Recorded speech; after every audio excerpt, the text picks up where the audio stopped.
Hey Jennifer, this is Debbie. I see the room, but I don't hear any sound yet. Can you hear me, Debbie? Just now I heard you. Yes, sir. We just turned it on, Debbie. Okay, we'll go ahead and call the meeting to order. It's 9:03, February the 6th. I'm going to call to order this meeting of the Arkansas State Board of Pharmacy. We'll start with a real quick roll call. I'll just start down here on my left. Mr. Harold Simpson. Here. Dr. Beth Ann Davenport. Dr. Lynn Krause. Here. Dr. Rodney Richmond. Here. Dr. Lenore Newsom. Here. Dr. Clint Boone. Here. And Dr. Debbie Mack. Here. Note that Dr. Mack is joining us by Zoom. Okay, so with that, I think our first order of business is a review of our financials and minutes. Hey, good morning. So on the minutes, we have several that we've had since October, and they're all in that CFO document folder that's on your tablets, except for one is right in front of you. But it is the minutes from October of 2023, an emergency hearing on December 5th, 2023, an appeal of that on December 21st, and then the minutes from the meeting we had last month in January.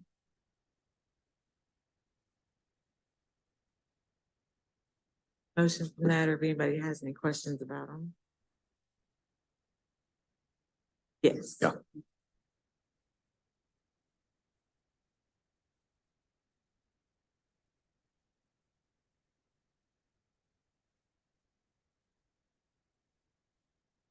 I'd like to make a motion to approve. We have a motion to approve. Do we have a second? I'll second. Okay, all those in favor, please say aye. Aye. Aye. Any opposed? Motion passes. Okay, thank you. And for the financials, our fund balance, this is as of January 31st. It is $3,283,993. Jennifer ran our renewal statistics on Friday. Right now, 100% of our retail pharmacies have renewed. That's All great. right. And 95% of pharmacists. We started out with over 7,300 pharmacists, and we typically have about 300 that don't renew each biennium. The renewals are open until March 31st, so we're pretty much on track with that. We did the meeting expense last meeting in January. So that is what I have for financials. If you guys look at the last page of that, I understand it kind of shows up sideways, but what you can see is we usually remind at the beginning of each year, is this our higher year or lower year? Oh, yes. And after pharmacist renewals, because they are a little bit more expensive in the way that the math works, the January, February window of even numbered years is usually our highest point in any 2-year period.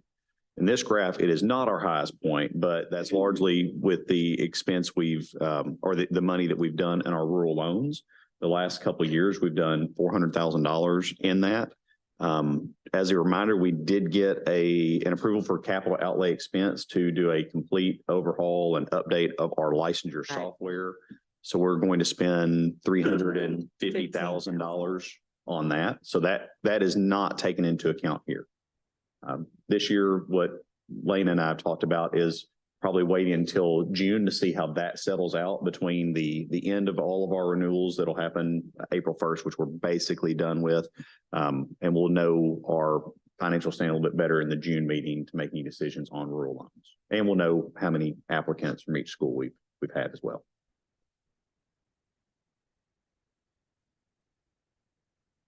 Any additional questions or comments about the financials? If not, we'd be looking for a motion to approve the financial report. I'll make a motion we approve. We have a motion. Do we have a second? I'll second. All right, we have a motion by Dr. Krause, a second by Dr. Newsom. All those in favor, please signify by saying aye. Aye. Any opposed? Approved. I do have one more item. This is also in that tab, I believe. It is our agency controlled self-assessment that we do each biennium, which is required by the state. And this is a document where we have our control activities in place to prevent, detect and mitigate the impact of any identified risk for the agency. It's pretty much the same as it was the last biennium. Chuck Harden, the privacy officer attorney with ADH, came over in December and met with John and I about our risk, and he said that it looked good and he was fine with our last one. So we just made like one or two little small changes, but we do have to have approval from you guys and in our minutes for that according to the rules.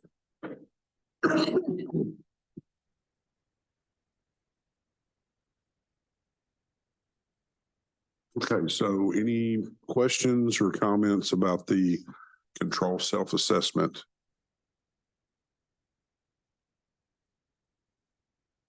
If not, we would be looking for a motion to approve.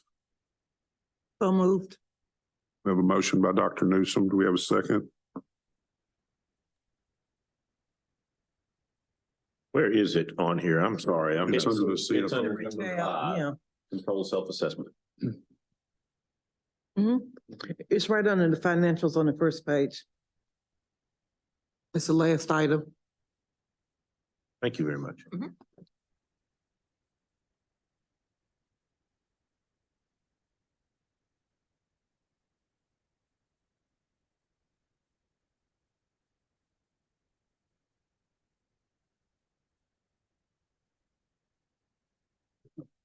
And this is just this has been done in the past. It's just, Yes, yes. we do it each biennium. Okay. Nothing's changed from the previous. Okay, second, please. Okay, so we have a second by Dr. Kraus. All those in favor, please say aye. Aye. Aye. Any opposed? Report is approved. Thank you very much. Just going to go over a couple things for our agenda today and tomorrow. We did have a more full agenda probably tomorrow, but we did have a couple things drop off. So we anticipate being done at a decent time, like normal work time, barring any very lengthy discussions tomorrow afternoon. We will be asking for you guys to pick some dates for the June meeting so we can get that down on paper. I know a couple of you will have some other conflicts in June. We just want to be sure that we avoid those when we select the June board meeting time so that our staff can start telling people when to expect reciprocity and we can kind of back up our dates for hearings and notices.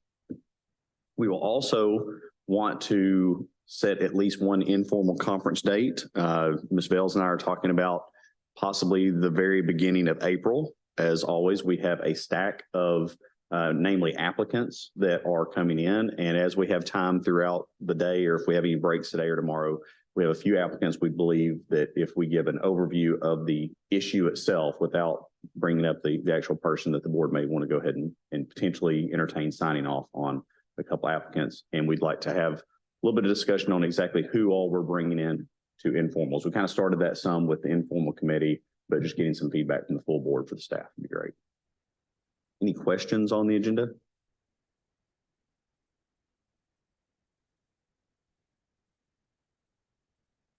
Okay. I think with that, it's like 2 minutes early, but I bet we could get kicked off with reciprocity. I have one that was requested to go out of order, so I'll give just another second to make sure I can pull up my reciprocity.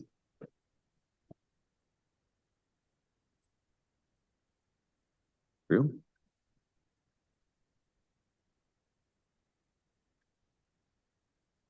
that all right with you, Dr. Jolly? Yes, sir.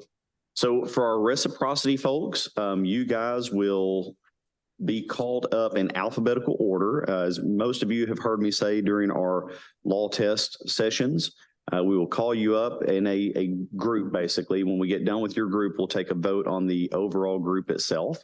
The board is going to want to know the following 4 things from you, and that is who you are, where you are from, where you went to school, and why you are applying to get a license in the state of Arkansas. We're going to go out of order alphabetically for the very first one because we've got somebody with some travel issues, and that's going to be Lacey Williamson. Hi, good morning. My name is Lacey Williamson. Appreciate you letting me go out of order here. I am from Coleman, South Dakota, and I went to South Dakota State University, and I'm currently employed with Pipeline RX. So I will be doing after hours order review for hospitals. And Lacey hers is actually page 120 if you want to scroll down, but it basically is telling us that she is doing the telepharmacy offsite remote order entry for hospital facilities. Do you know which hospitals you're mapped for yet? I do not. They haven't told me anything regarding Arkansas until I'm actually licensed there. So I don't have any information other than I needed to get the license to start the process of training. Okay. And that's fairly consistent with what we see a lot of the time. Any questions for her? All right. Lacey, stick with us till the end of the group if you're able. We're going to go back. Certainly. Back to the top with Candy Ashton. That's me. Good morning. Can you hear me? Yes. Okay, sorry, just checking. So I'm from. Yeah, in a minute, we're going to turn our volume down in here before our eardrums explode, but we can definitely hear you. Sorry. It's not just you. Are you ready for me? We're ready.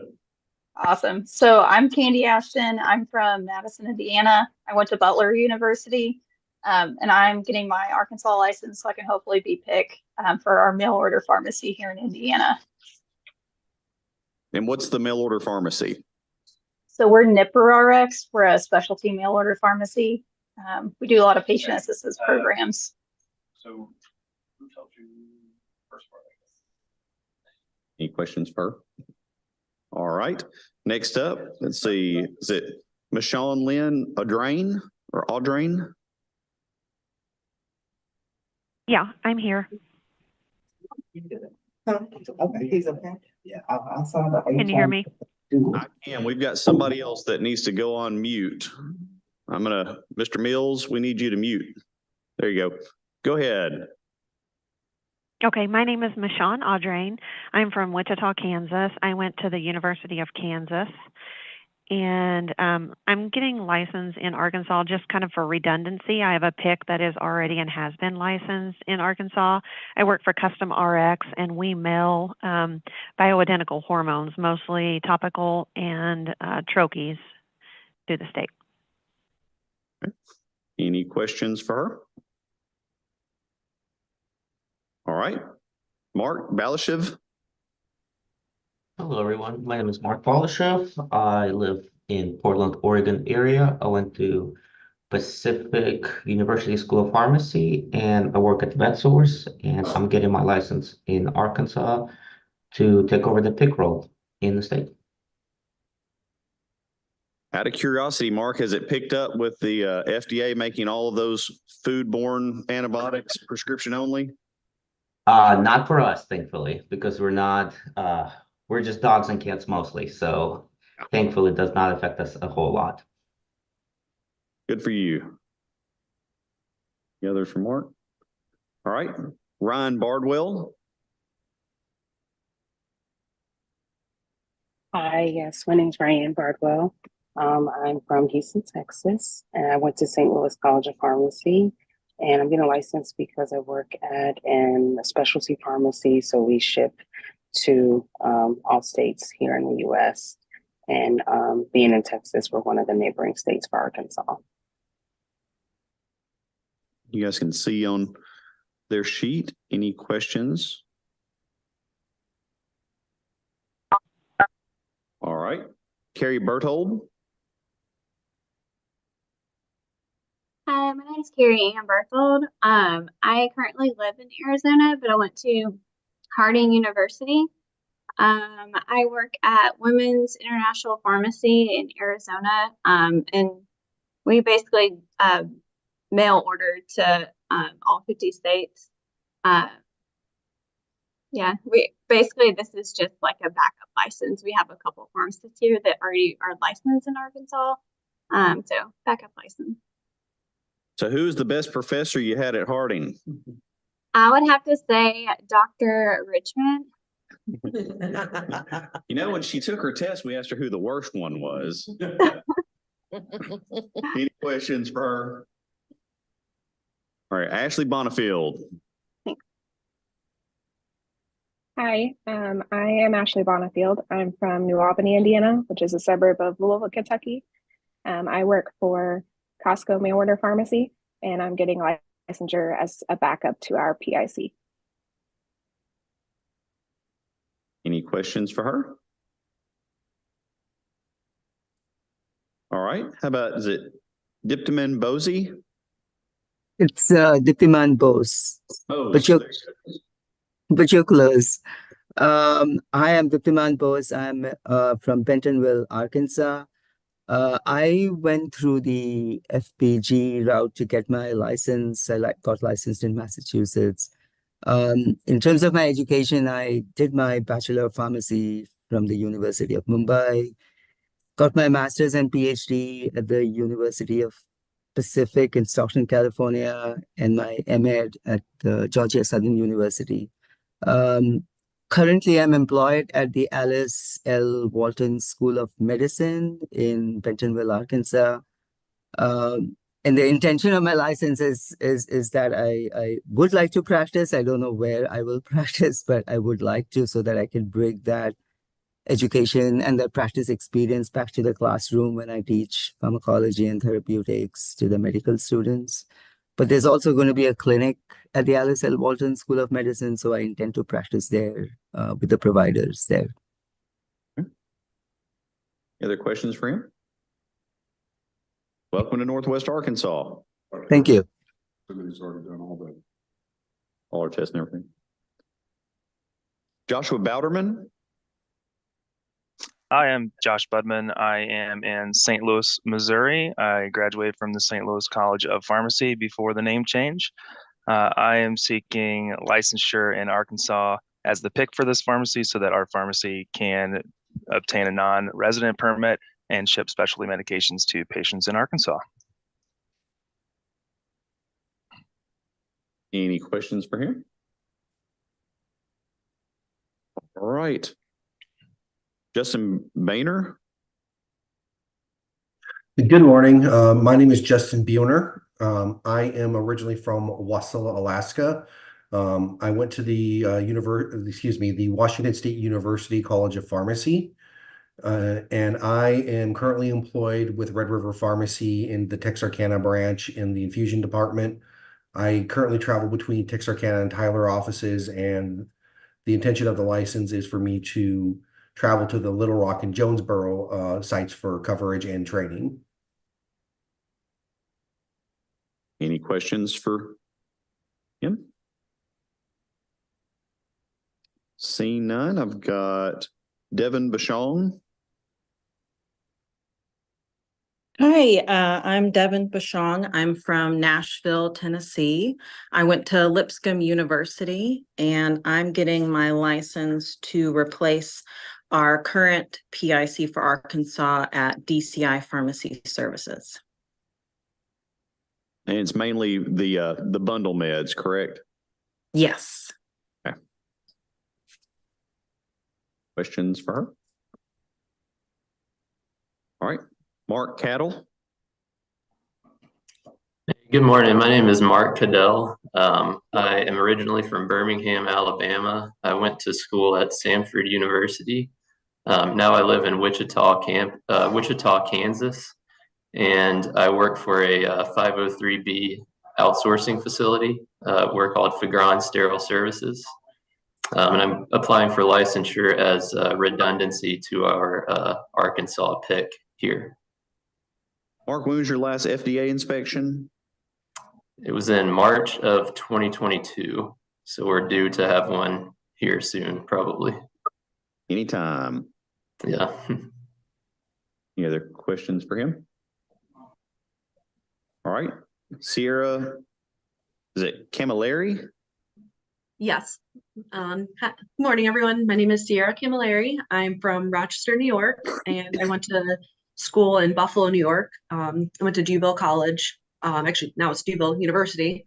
And I work for Verano, and we have several dispensaries throughout the country. One of them being Zenleaf, and we do have a dispensary in El Dorado. So I'm going to be the consultant pharmacist for our dispensary there. And that's why I'm Okay. seeking licensure in the state.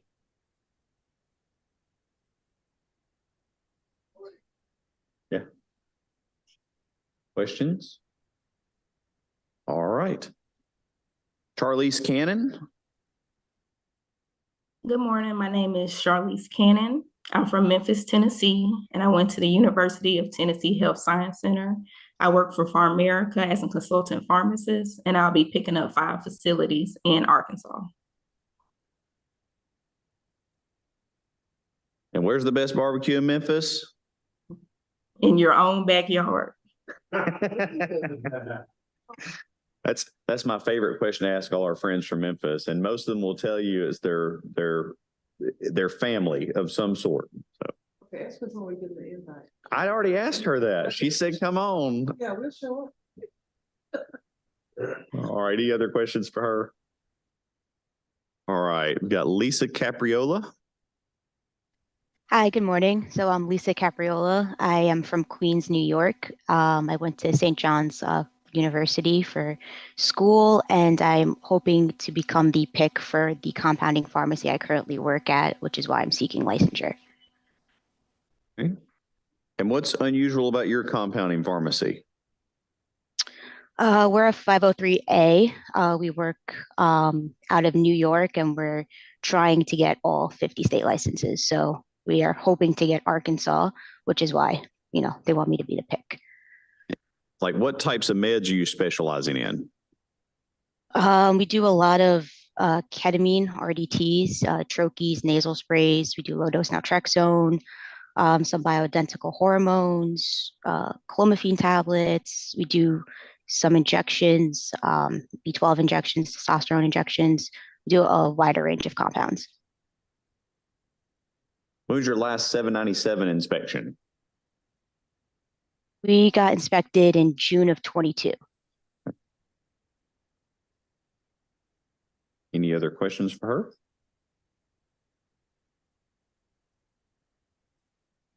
Yep.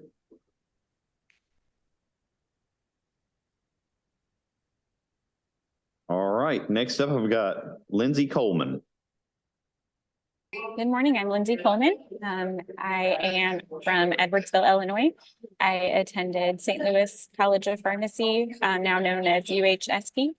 And I currently work for Lemonade Pharmacy in St. Louis, a mail order pharmacy. And I'm looking to get licensed in Arkansas for redundancy purposes as a backup pick. And you got to verify all those licenses that the physicians have one in Arkansas. Yes, sir. Any other questions for her? All right, I got John Cole. Morning. My name is John Cole. I'm from Pittsburgh, Pennsylvania. I went to Duquesne University. Currently seeking licensure as a pick for a new non-commercial pharmacy known as Access Therapy Center. We're in the process of seeking national licensure. And what's weird about Access Med Center? We're just non-commercial, so we dispense free products, mainly focusing currently on a large manufacturer's immunology portfolio, which will eventually expand to some of their other medications in different portfolios. Okay. Any other questions for him? Go-to Primanti's location. I heard something about Primanti's. What was that?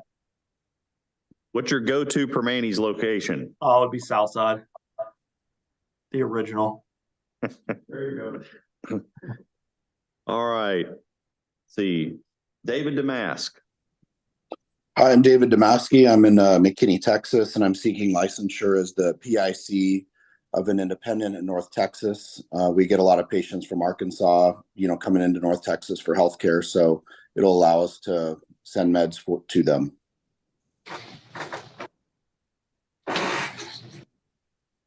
Any questions for him? I do. In your opinion, why do you have a lot of people from Arkansas coming over there? Just maybe some of the specialists that we have in the Dallas area. So basically it's stuff they can't get here, right? Yeah, we see it. Just different types of therapies or specialties. Some especially down at like Baylor and some of the big hospital systems. They may be from the border and like the Texarkana area, and it's a quick trip over. Oh, and I did forget, I went to Midwestern University in Glendale in the inaugural class. Thank you. I think half of them go that direction just so they can go to Buc-ee's. Yeah. Let's see, Demiri. Hey guys, my name's Ennis Demiri. I'm the PIC for Curant Health here in Atlanta, Georgia. I went to the University of Tennessee, class of 2013, and I'm just seeking a licensure. Obviously, we're a specialty 340B HIV pharmacy, so I'm just seeking a licensure so that we can ship to our patients in Arkansas. Are you currently mapped to like be a fulfillment pharmacy for 340B qualified entities in Arkansas? Yeah, we'll manage some of their inventory for them and ship it over to them as well. So, as well as any other medications, retail items as well. Are these Ron White centers, or what type of? Is it mainly Ron White? Yeah, we've got a lot of Ron White. Any other questions? Shelby Downs. Hi, I'm Shelby Downs from Dallas, Texas. I went to the University of Texas and I work for Stellus RX. We are a new central fill in Plano, Texas, and I'm just getting licensed in all the states to eventually be able to help some pharmacies out across the US. And for you guys, an important question that's come up in front of our board is when you're using robotics, I imagine, for fulfillment. Yes, sir. We've partnered with McKesson. We use a line from McKesson. Okay. One of the big issues for Arkansas is, as well as several other states, there must be a pharmacist physical check of the final product in its actual container. Yes, sir. We do that. We don't skip that step. Yeah, you don't do a virtual check. No, sir. That's a good answer. All right. Let's see, Michelle Esser.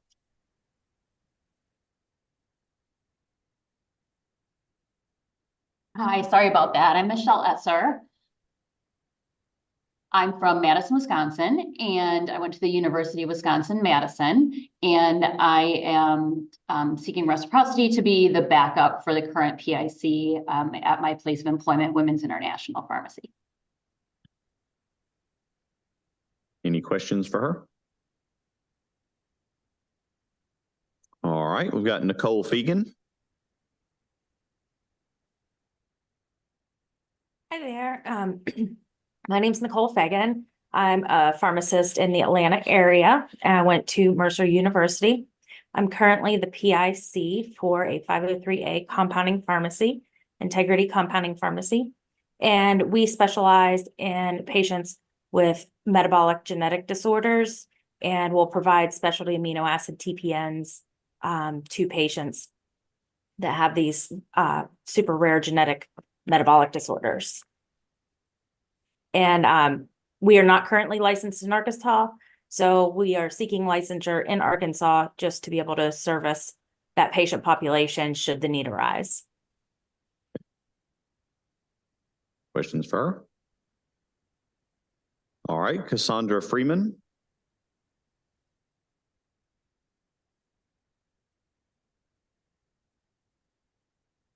We have Cassandra with us.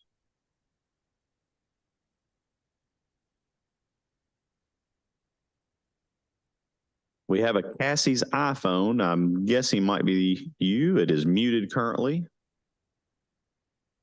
Now it says it's not muted.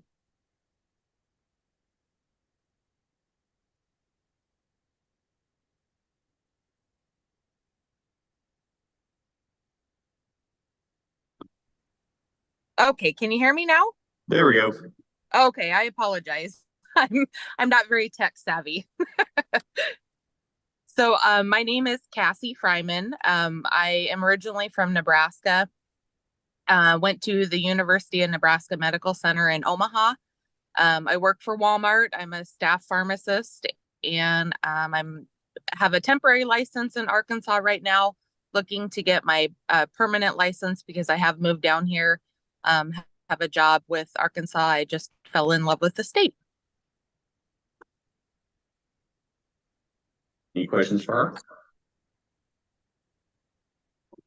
Yeah, welcome to Arkansas. Thank you. So I'm going to mute you back. Wait, is it me or? Okay. Sorry, that was my I computer. think actually. I can hear. So somehow mine got unmuted. That is the end of our first group. We would entertain a motion to accept the first group. Do we have a motion?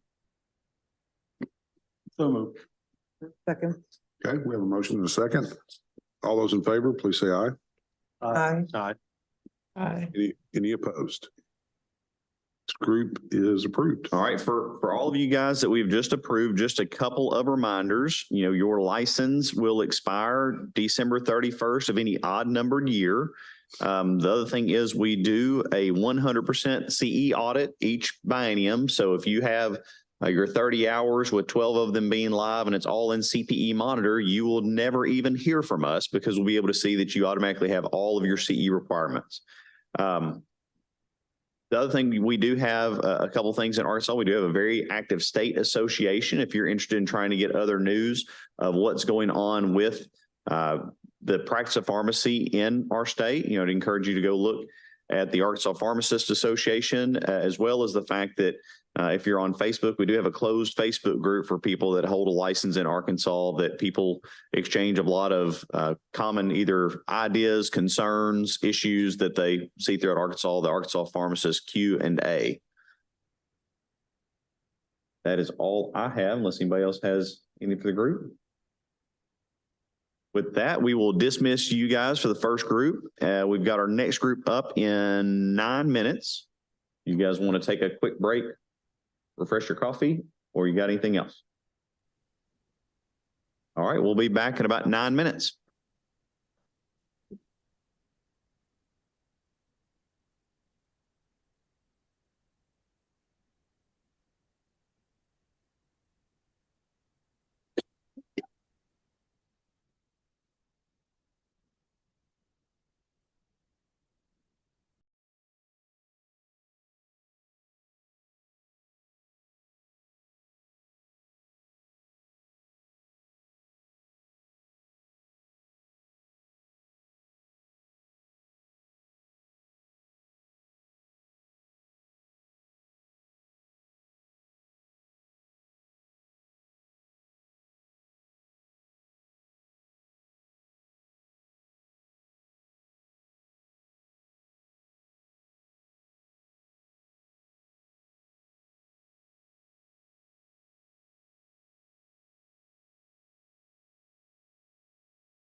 Dr. Jolly, you ready to get back?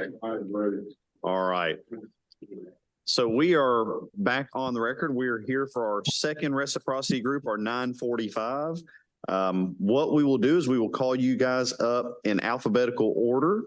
I'll go ahead and give you a heads up. Mr. Gardner is going to be first. We are going to want to know the following things: who you are, where you are from, where you went to school, and why you are getting a license in Arkansas. And then we'll see, we've got part of your application here on our tablets in front of us to see if we have any questions. So Mr. Gardner, you're welcome to kick it off. Yes, sir. Thank you. Can everybody hear me good? Yes, sir. Okay, great. Thank you. My name's Adam Gardner. I've been practicing pharmacy for 12 to 13 years now. I'm originally from a city in New York. It's Elmira, New York. And I'm currently in Clearwater, Florida. I went to school at Albany College of Pharmacy. And I'm getting licensed in Arkansas because I am working for a pharmacy that's licensed in other states, and we are looking to ship medications into Arkansas and fill prescription orders for Arkansas residents. And I see you're talking about lifestyle, no controls, no compounds. What type of lifestyle drugs are you dealing with then? Yes, sir. So some of the types are, we do CGMs, continuous glucose monitors. We do that. We do some topicals, like anti-aging cream, like tretinoin. We do we have some antibiotics on our formulary. And that's we do some weight loss products, like the all the ones like Ozempic and Mounjaro, Zepbound. We offer those. And then that's we do some all commercial products though. Yes, all commercial products. Yep. Okay. Any other questions you guys have for him? All right, Scott, is it, and everybody stick around until the end and the board will take a vote on the whole group at the end. Scott, is it Geduldig? That's pretty close, Geduldig. All right. Obviously, we just got that first question out of the way. I'm Scott Geduldig.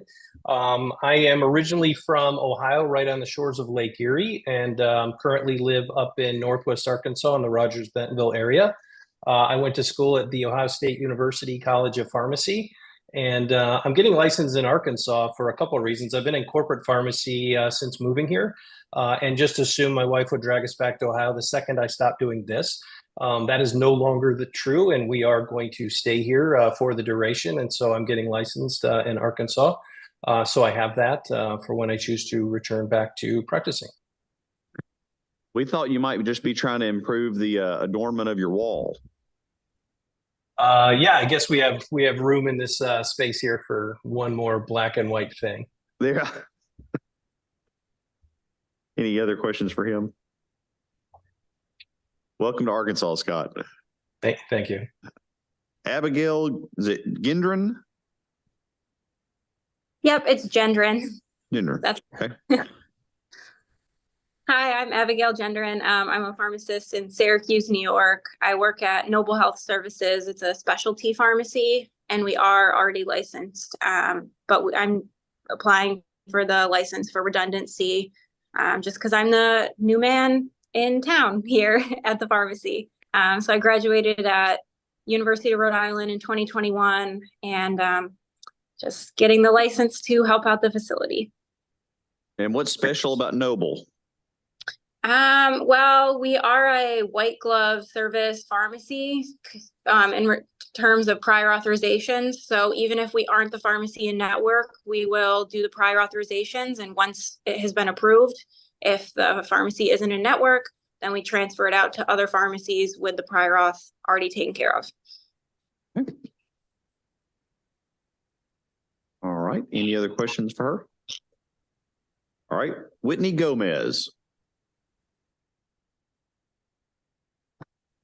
Hi, I'm Danny Gomez. I am from Jackson, Tennessee, and I went to school at the UT Health Science Center in Memphis.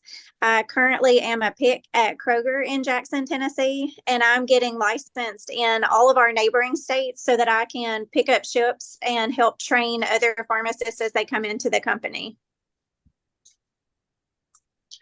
And hoping that the bridge stays open. Right. Any other questions for her? All right. See, Donis Hackney. Hi, my name is Donis Hackney. I feel like the difficult name section of the alphabet.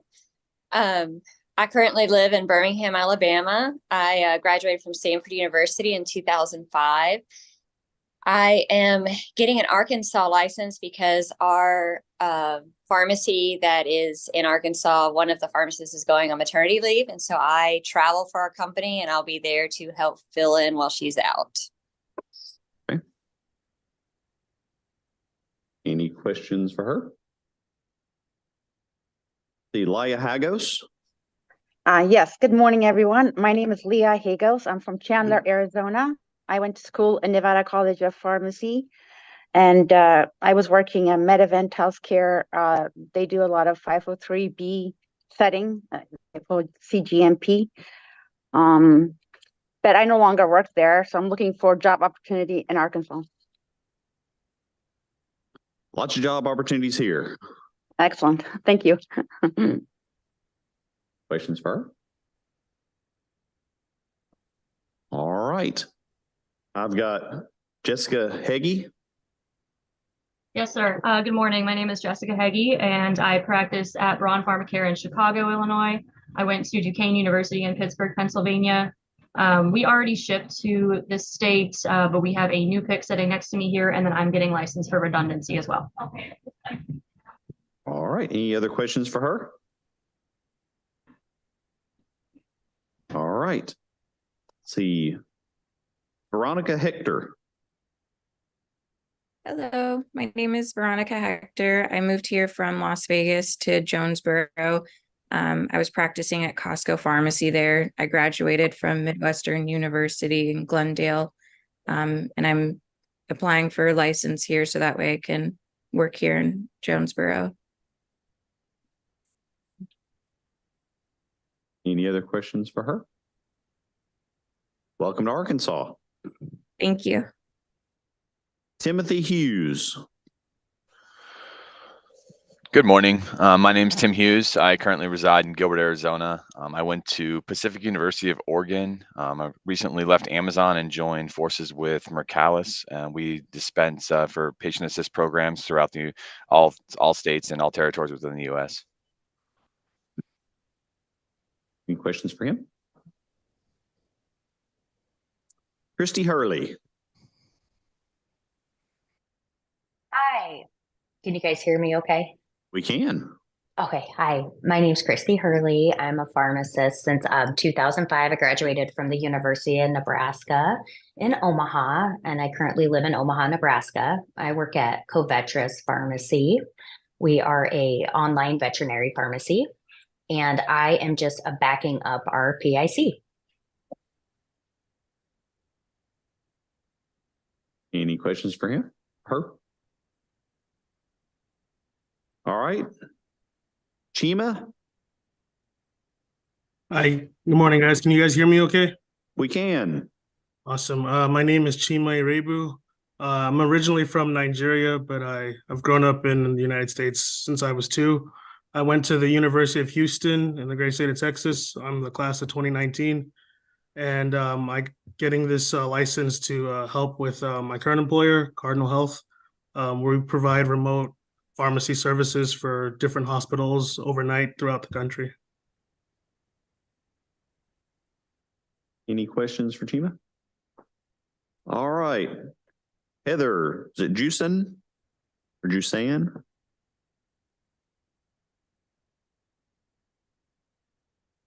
See if I've got Heather on here.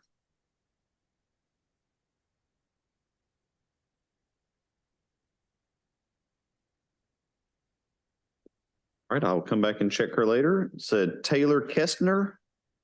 Yes. Hello, I'm Taylor Kestner. I'm from Fort Myers, Florida. I went to the University of Florida and I'm getting licensed for PIC redundancy.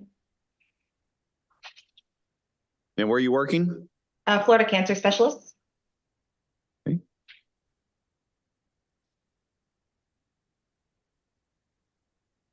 Any link with Florida Cancer Specialists with any hospital systems? No. It's a good answer. Any other questions for her? All right, Dr. Kim.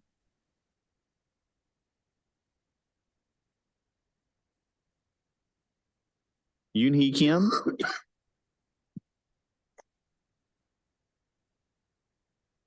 We will come back and check for Yoon-hee as well. Next, I have Vivian Kong. Hi, good morning. Can you hear me? Barely. Hold on 1 second. Let's see. Let's try this again. Can you hear me now? That's much better. Thank you. Okay. Hi, everyone. My name is Vivian Kong. I currently reside in Concord, California. Attended University of the Pacific, also here in California, and currently seeking licensure in your state to serve as PIC for my employer, which is Bandana Pharmacy. We are a mail order veterinary pharmacy. Okay. Any other questions?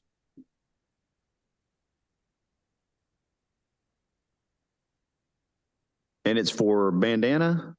That's correct. All right. Next up, Stephanie Cowlisser.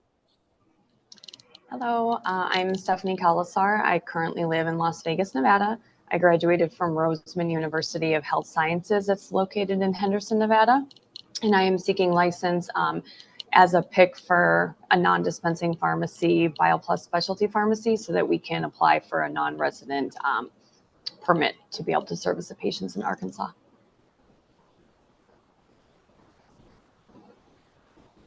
Any questions for her? All right. Anne Renee Lawson. Hi, good morning. I'm Anne Renee Lawson. I'm from Springfield, Missouri. I went to University of Missouri, Kansas City, but I was a part of a satellite program in Springfield, but pretty much from my kitchen table because I was a COVID student the whole time. And then I am moving to Arkansas. My husband got a job for Walmart, but I am the new pharmacy manager at the Walgreens in Bella Vista. Questions for her? Did you feel the earthquake Friday?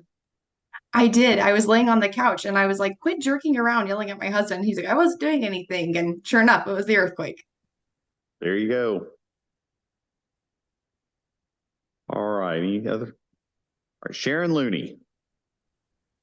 Hi, I'm Sharon Looney. I am originally from South Haven in Mississippi, but I currently live in a small town called Pilot Point, Texas, which is outside of Dallas. I attended school at the University of Mississippi, or Ole Miss. Graduated in 1997 with my first pharmacy degree, and in 2010 with my second. I currently work for a company called Alto Pharmacy, and we specialize in fertility medications. Okay. Any other questions for Dr. Looney? All right, got Jennifer Lyon. Hi, good morning. Can you hear me? You can. All right, excellent. So I'm Jennifer Lyon. I'm originally from a small town in Iowa called Ottawa, right between Omaha and Sioux City. I did attend Creighton University, graduated in 2004. I am getting licensed in Arkansas because I'm the new pharmacy director at Northwest Medical Center in Springdale. Any questions for her? All right, welcome to Arkansas. I've got Megan Medansky. Hello, can you hear me? Yes. Hi, my name is Megan Medansky, and I'm born and raised in Charlotte, North Carolina. I currently live in the suburbs of Charlotte, but I work for a company, a healthcare system, and we do mail order prescriptions for our employees and their dependents, and I'm just pick redundancy for my pick at the moment.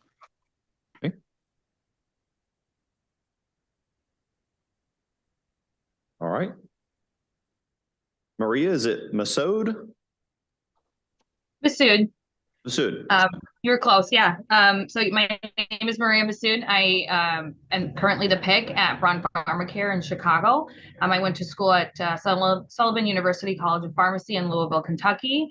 I'm getting licensed because I recently took over as pick, and we are a 50-state licensed facility. So just to maintain our non-resident licensure. Questions for her? All right, Jason McDowell. Good afternoon. Can you hear me? Yes. All right, my name is Jason McDowell. I've been a pharmacist for 20 years, just over 20 years. Went to University of Tennessee, Memphis. Currently from Nashville, Tennessee. I was born and raised in Lebanon, Tennessee. And currently working for a company called Polaris RX. Okay. And is Polaris already permitted with us? We are not yet. We had a facility contact us just asking questions, so we wanted to kind of start the process. But I think we're going to move away from long-term care at the moment. I understand.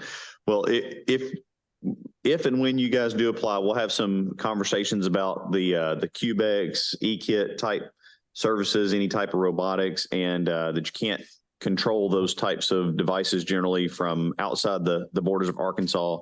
It would have to be an approved device as well.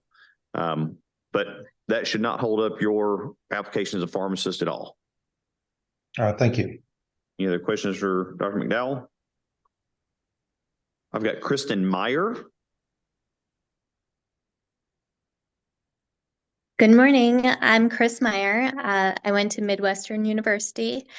I work in Scottsdale, Arizona at GenRx. We already shipped to Arkansas. I'm just getting my license for redundancy. Okay. And what's unusual about GenRx? We offer mail order white glove service to all 50 states. That's fine. Any other questions for her? All right, Patrick Meyer.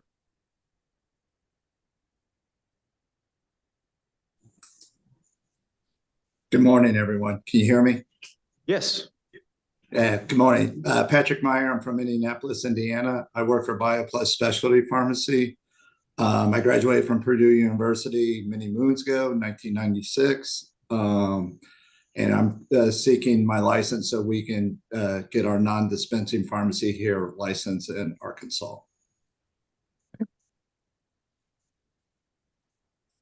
Any other questions for him? All right, I've got John Mills.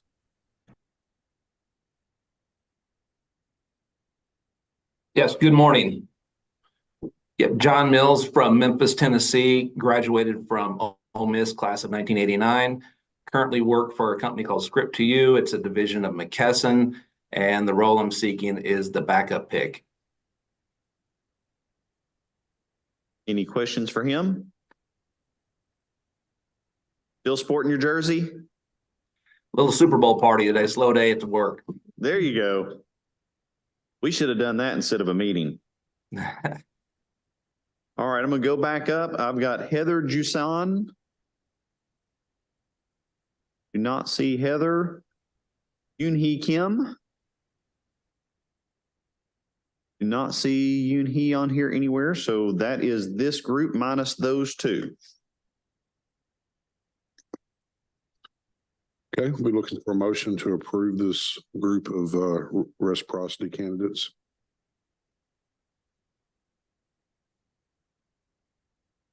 Motion to approve. Second. Okay, we have a motion and a second. Those in favor, please signify by saying aye. Aye. Any opposed? This group is approved. All right, so for all of you that were just approved, welcome to being licensed in the state of Arkansas. Just a couple of reminders. We do a 100% audit of CE each biennium.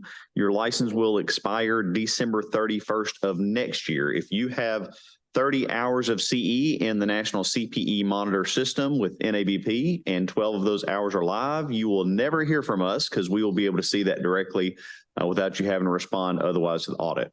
A couple other things, especially if you are practicing within Arkansas, we do have a very active state association that shares a lot of interesting news and I guess current events with pharmacists here, has CE opportunities. If you're interested in exploring that, as well as the fact that we also have a Arkansas Pharmacist Q&A closed Facebook group that if you have a license in Arkansas that you're welcome to join. They talk about different things that are either happening politically, cautions about things such as suspicious activities, and also job offerings and such.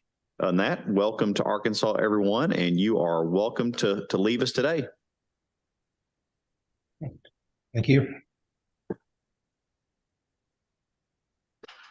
Thank you. Thank you for your time and have a wonderful day.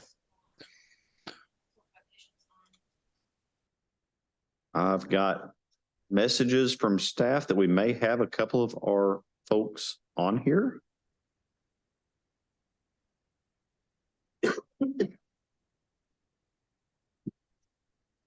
Heather, are you with us now?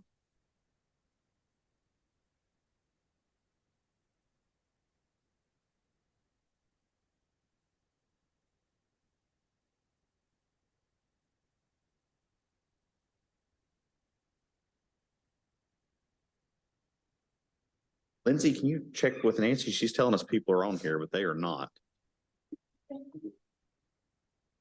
She's texting me, but.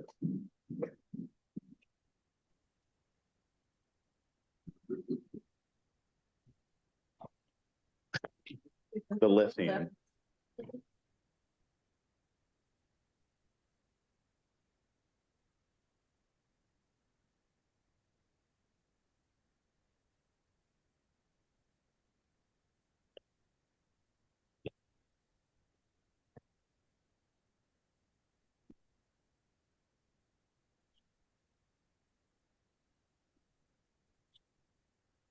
Here.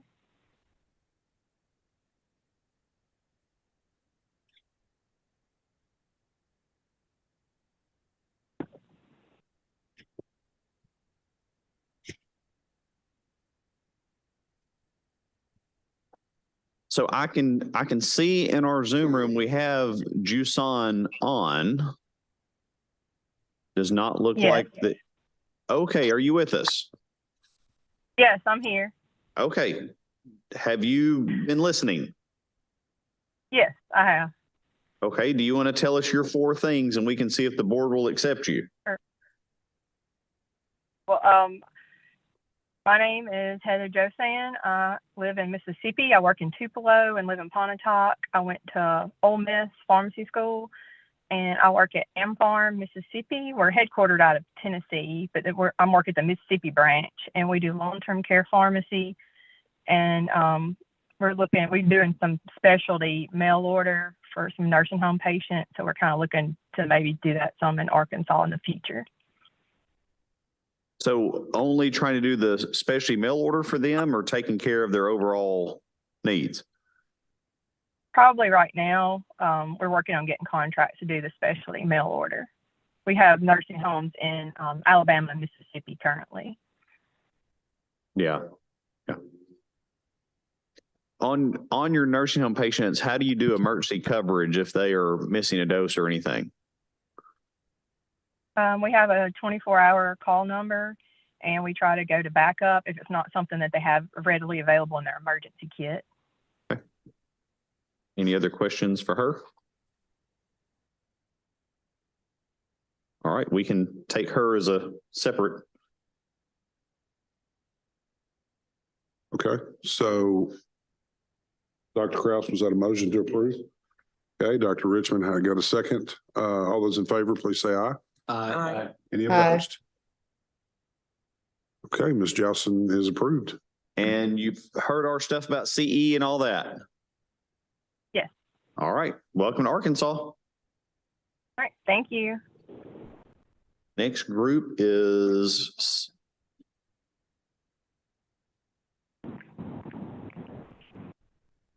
Yeah. okay. Yunhee, are you with us? I've asked like 4 times.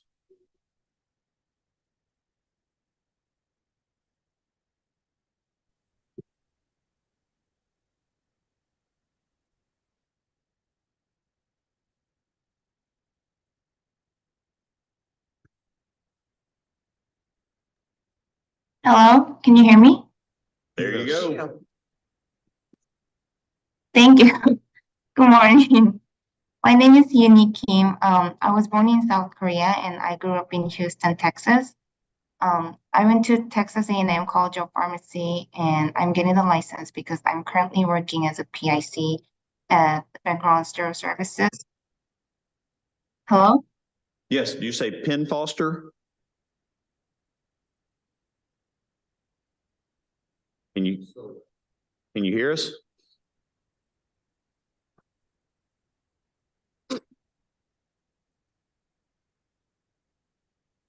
We had you for a minute and we lost you. Hello, can you hear me? Yes, it's cutting in and out. Sorry. Yeah, so I'm working as a PIC at Background Sterile Services for Boston site. And we're trying to ship our products to Arkansas. I'm sorry, we're having a difficult time hearing who you say you're working for.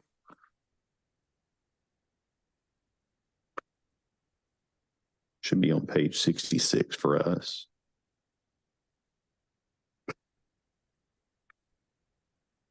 Is it Fagron? Yes, it's Background Sterile Services. Any questions? Or we're familiar with Fagron. Okay. All right. Do we have a motion to approve this reciprocity candidate? So moved. All right. Thank you, Dr. Boone. Do we have a second? Second. Okay. All those in favor? Aye. Aye.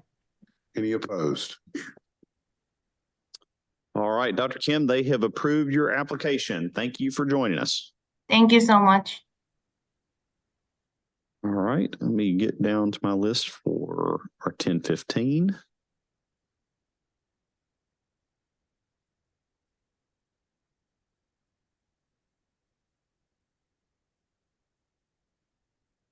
Should start on page 90 for us. You guys ready? All right, we're ready for our 1015 group. We will call you up alphabetically. The board is going to want to know the following 4 things from you: who you are, where you went to school, good Lord, why you're getting a license in Arkansas, and where you are now. As we call you up, please stick around to the end of the group and the board will take a vote on the group as a whole. First up, I have, is it Carolyn? And how do you pronounce your last name, Carolyn? Hi, good morning. Yes, my name is Carolyn. Last name is pronounced knee, like your kneecap. Okay. And so I'm from Dallas, Texas, and I went to Texas Tech. I'm getting licensed because me and my husband are getting ready to move to Little Rock. It's taking a little bit longer than expected, but hopefully soon. You know where you're coming here to work? I'm pushing for Little Rock. There you go. Questions for her? All right. Duck Wynn.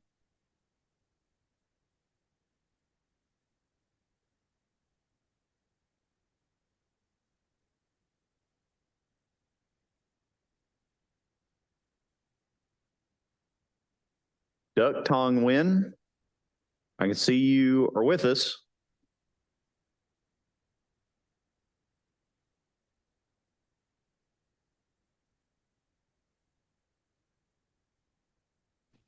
Okay, can you hear me now?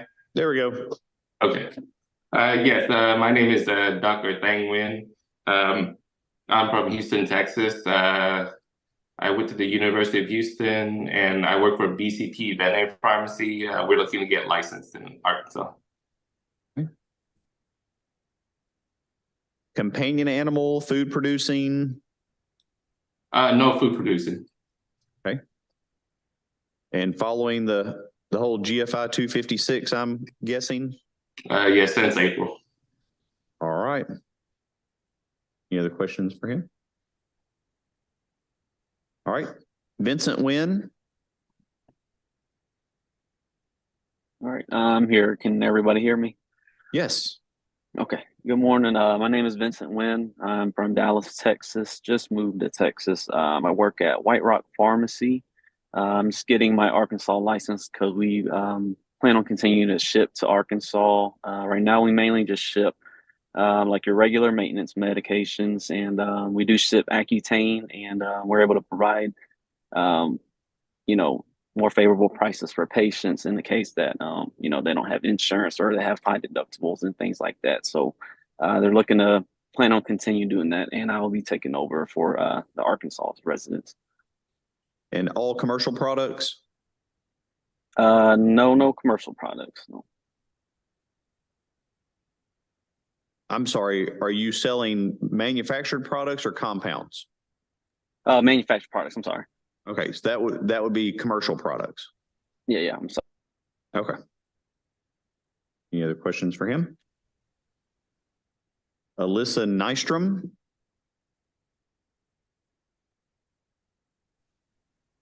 Hi. Sorry, I was having trouble with my video. Okay.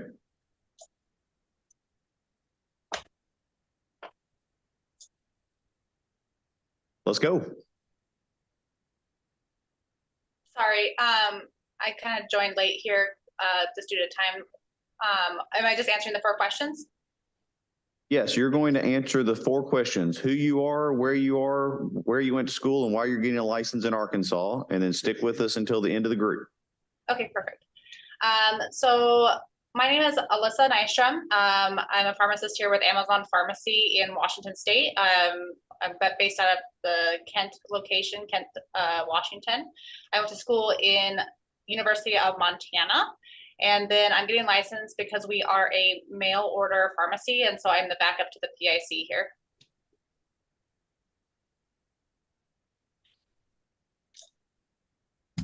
Any other questions? All right. I believe the next one is Ogundeep.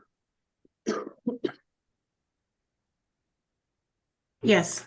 Good morning. My name is Ola Ogundipe, and I am currently in Houston, Texas.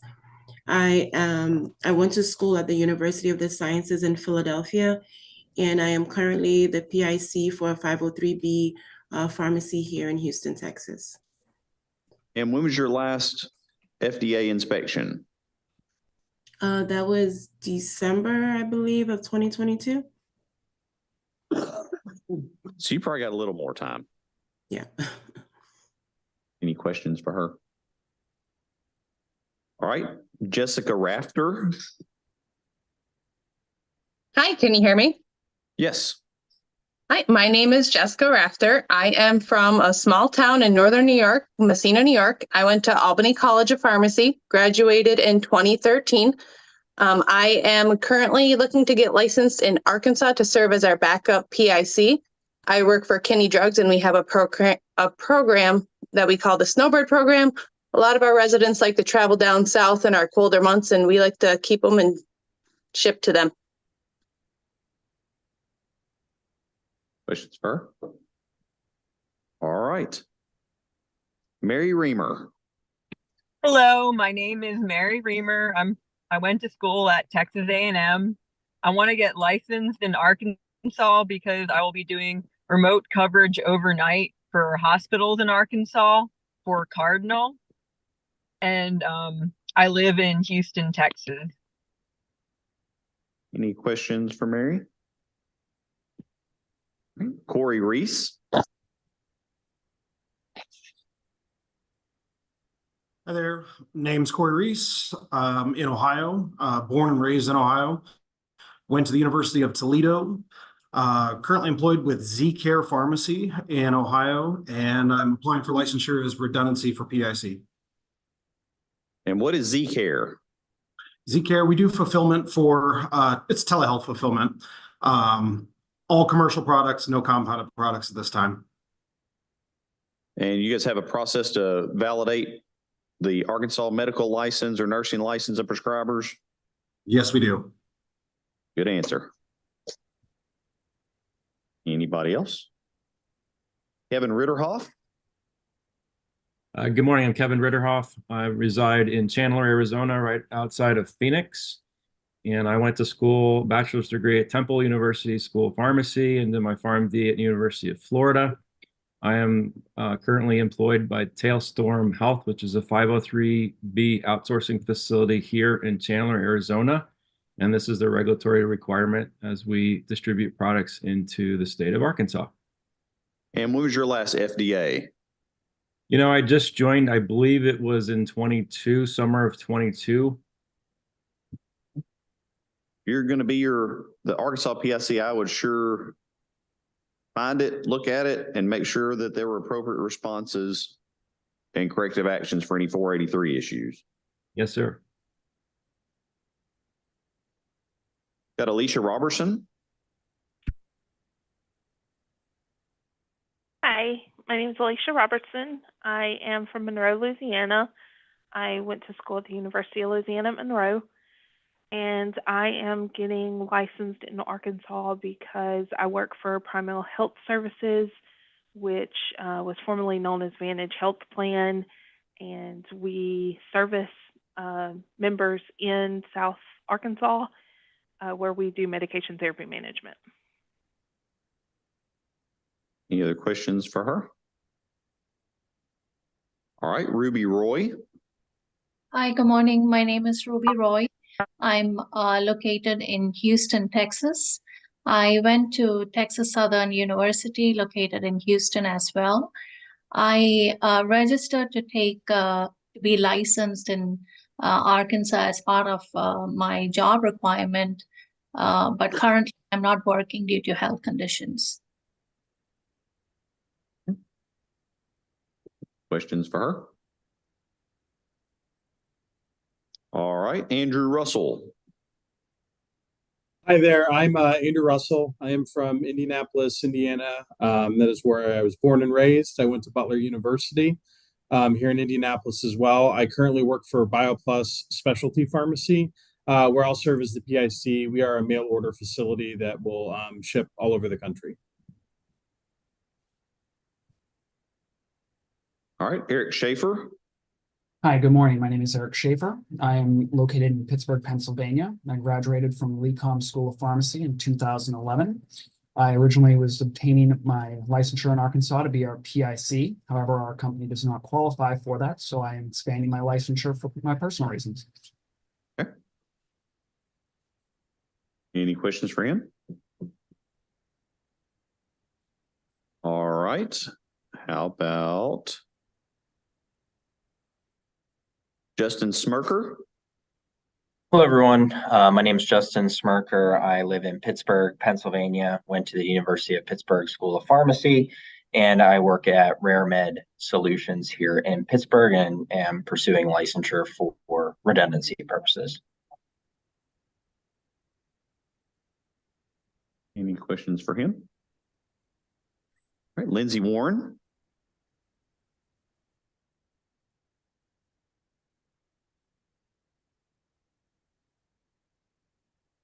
We have Lindsay with us. I see her on and she shows as unmuted.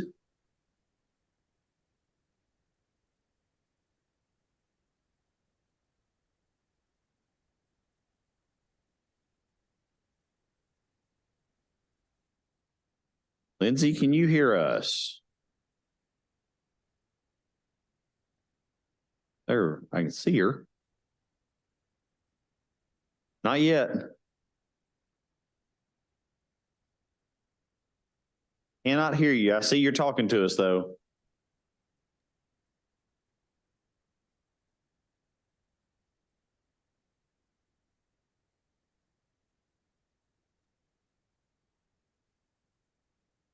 It shows you as unmuted, but apparently your microphone is not working for us.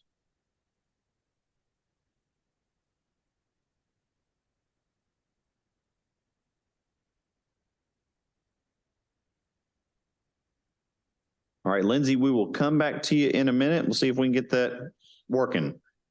Patrick Watson. Hi, good morning.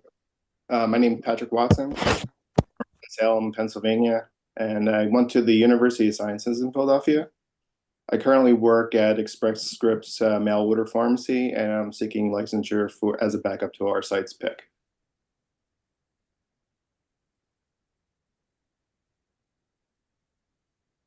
Any questions for him? And you're on the fulfillment side, correct? Correct. Okay. All right. Shantae Williams. Shantae Williams. I attended Florida A&M University. I'm currently in Dallas, Texas, working for Alto Pharmacy. We're an independent pharmacy offering courier delivery service, but we're looking to expand our service offerings, especially for our fertility patients. So we're seeking NRL licensure. And I heard, especially for your which patients? Fertility. Fertility, okay. Any other questions for Shantae? All right. Tamara Williams. Good morning. My name is Tamara Williams. I am from Friendswood, Texas. I went to school at the University of Incarnate Word in San Antonio. I'm currently employed with Cardinal Health as a remote order entry pharmacist. So that's why I'm getting licensure in Arkansas, because we service hospitals overnight in Arkansas. Okay. Any questions for Tamara? Alexis Woodard.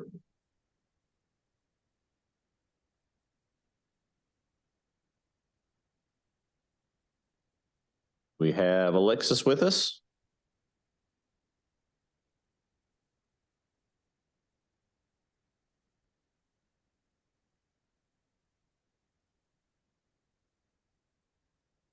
I see that Alexis is here, but muted. There we are. Hi, good morning, everyone. Sorry about that. There we go. My name is Alexis Woodard. I went to Harding University College of Pharmacy. I am currently in Houston, Texas. I'm serving the community at CVS Pharmacy, and I'm looking to just move back out to Arkansas and serve the community there with more opportunities available. And where'd you go to school? Harding. Wouldn't it have been easier to just get that license up front? I know. Dr. Richmond gets on me daily. I know I made a mistake, but I'm here to come back home. There you go. Welcome back home. Thank you. Nathaniel Worthing. Hello, good morning. So Nathan Worthing, graduated from University of Michigan in Ann Arbor. I'm located here in Ann Arbor. I'm currently the PIC at Clark Professional Pharmacy. We're 503A patient-specific pharmacy. And I'm seeking to get licensed here in Arkansas for potentially shipping mitochondrial patients and some niche markets in that area. Okay. Questions for him? But the compound is mainly for like rare disease? Yes, yeah, a fair bit of it. We haven't been shipping, obviously, to, we're just getting our foray into shipping to other states right now.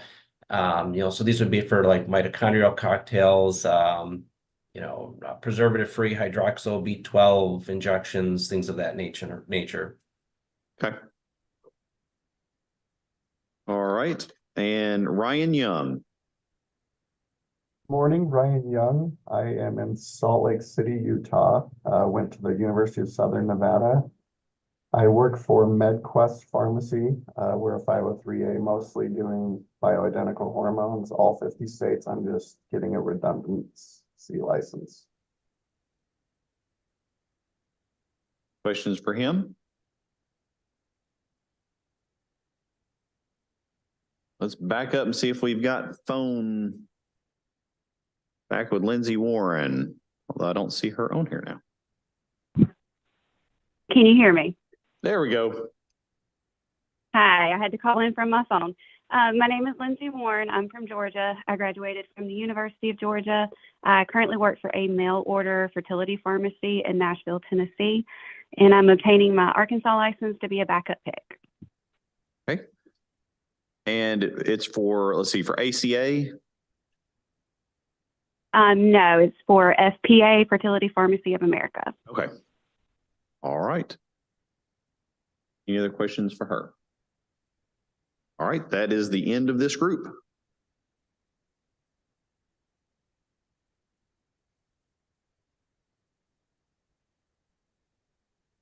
We got Yoonhee right before this group. That was the one we had very broken phone signal. Okay. So for our third group of reciprocity candidates, we have a motion to approve. Motion to approve. Okay. Second. Motion and a second. All those in favor, please signify by saying aye. Aye. Any opposed? All right. The group is approved, Dr. Curley. For this group, just a couple of quick reminders. We do a 100% CE audit each biennium. Your license will expire December 31st of next year. If you have 30 hours with 12 of them being live, of course, 12 being ACP accredited, that are in your national CPE monitor program that you can check through NABP through their either their website or the app on your phone, then you will never hear from us because we'll already be able to see you've got all of your CE. A couple other things real quick. If you especially are practicing in Arkansas, we do have a very active state association that shares a lot of news, events, and other things, opportunities for CE and so forth. If you're interested, please check that out. And we also have a closed Facebook group for Arkansas Pharmacist Q&A that we share information. A lot of people ask regulatory questions on and just other information from Arkansas Pharmacists. If you're interested, once you have a license, you could get into that group. That is all I have for reciprocity. We can let them clear out and hope you enjoy the rest of your day. Thank you. Thank you all. Thanks. Appreciate it. Thank you.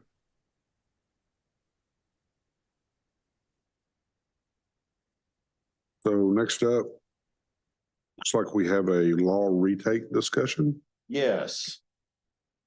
Khadijah, are you with us? Yes, sir. There we go. And I have her 2 exams that I think some of you have seen, but I'll pass those back down.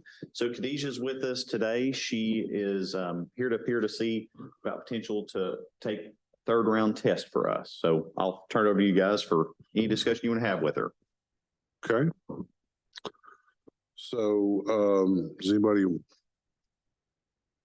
want to open it up in terms of discussion with her? You said it was Khadijah. So Khadijah, where do you feel like you're, I guess, struggling right now? Are there particular areas of the law that you feel like are maybe areas that you need to improve on? Or talk to us a little bit about how we'll get to that in a second, but what is your assessment of your first 2 rounds so far as where you might be struggling? For the first time when I took it, I thought I'd pass, because of my expectations from the exam. I thought I've studied enough, but apparently not. But the second time I just wasn't as ready as the first time, which is worse. But I thought I was ready the first time, so I honestly don't know where I'm lacking. If y'all can see and help me with, because you have my exam. So you said you didn't feel like you were as prepared the second time. Yes, sir. Why do you feel that way? Is it because did you do any studying between your first and your second one? Yes, sir, I did. But I just we had like exams and everything going on, and unfortunately I did not get the email on time, so I wasn't ready for the exam. Like, just I got the email Wednesday. or Tuesday. So I'm not sure if that's usually just how it is. But I would like to be just told in a little bit more advance what day to be ready to take the exam. I have been studying. I'm thinking I study better with hard copy notes. So I've asked Office Depot to print out the whole book for me so that I can have it on hand. Hopefully that will help. And I guess that's it. That's all that I have. I'm not sure why I failed the first time, but I did. So Did you go back and listen to Dr. Kirtley's presentation? yes, That's sir. provided to you? Yes, sir. Okay. Dr. Okay. Richmond. Okay. Dr. Newsom. Do you have someone to study with you? A study buddy? Not anymore because I think everybody else passed. Well, they can still help you though. Do you have classmates that you're close to that would help you review, ask you questions?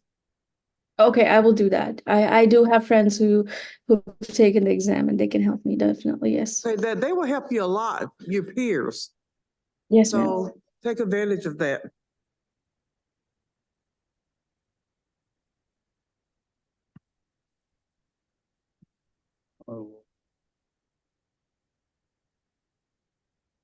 Any other board members have questions for the student? So you say that you just printed out the regulations? They're not with me right now. I have to go pick them up from Office Depot. Okay, so my question though really is you're just now printing out the regulations? And a hard copy, sir. I have them in my laptop. I've been reading them off of my laptop. So I do not have a hard copy yet. Okay, all right. So, I mean, electronic, I certainly understand. So you have read the regulations through and through? Not all of them, but I have read 7, 8, and 4. And 12 and 6. Not the one on pharmacists, not the one on pharmacist technicians, not the one on pharmacies? It's hard to remember like all of what I've read because there's a lot of reading. Help me understand how you study. So there's Quizlets and there's reading, and I've done both.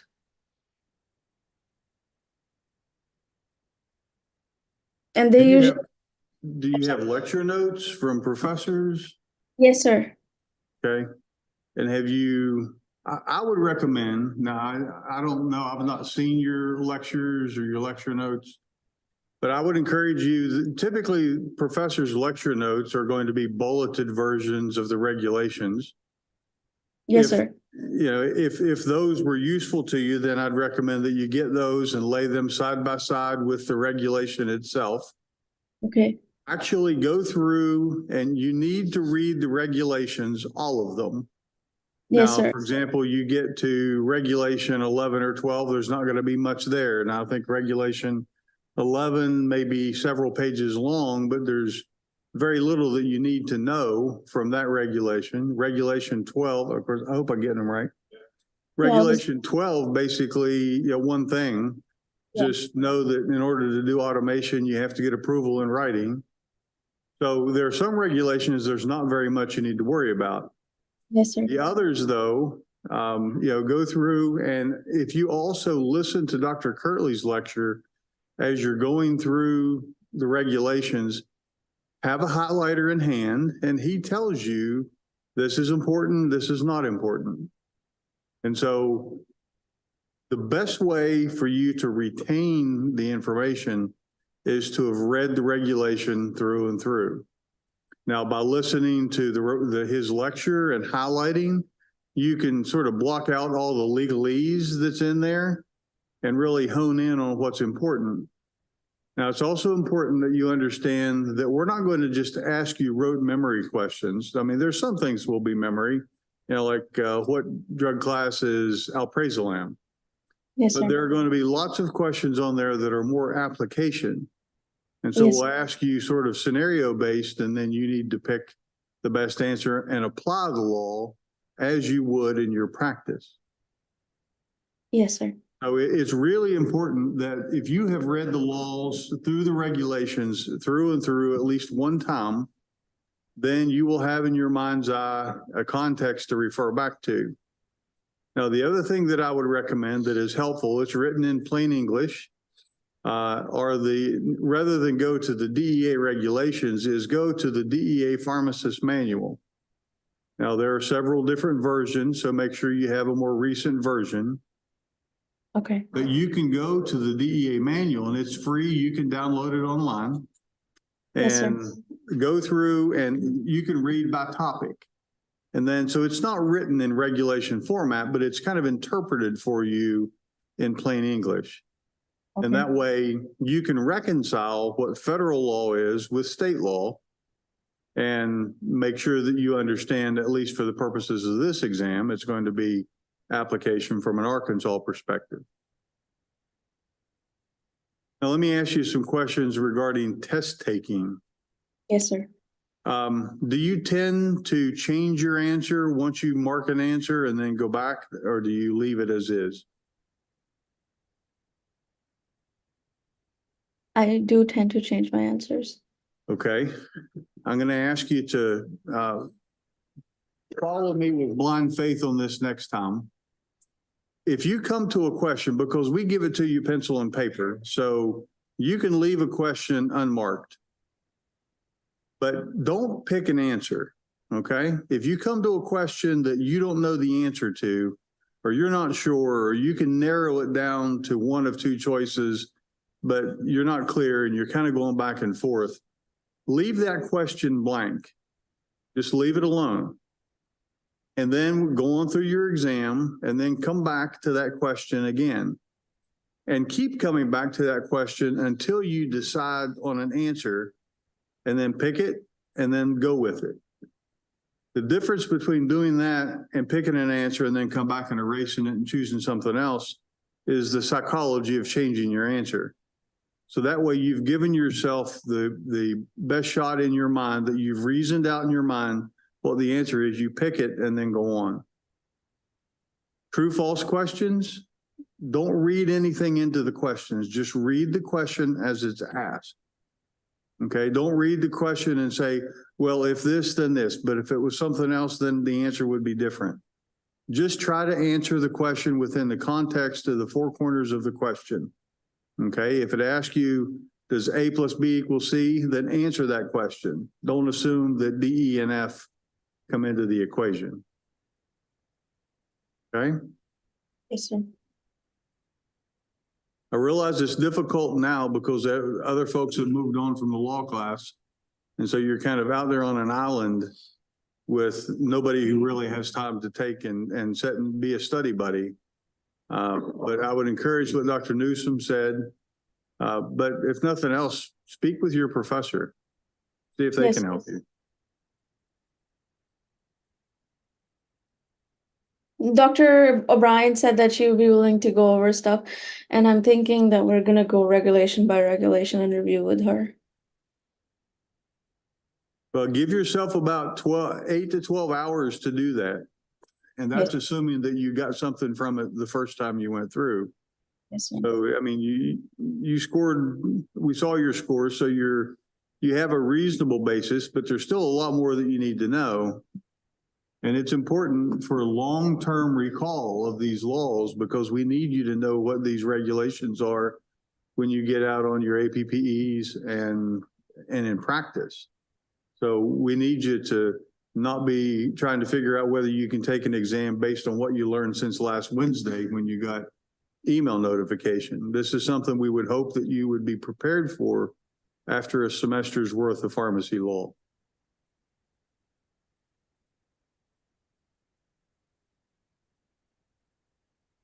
I'm sorry.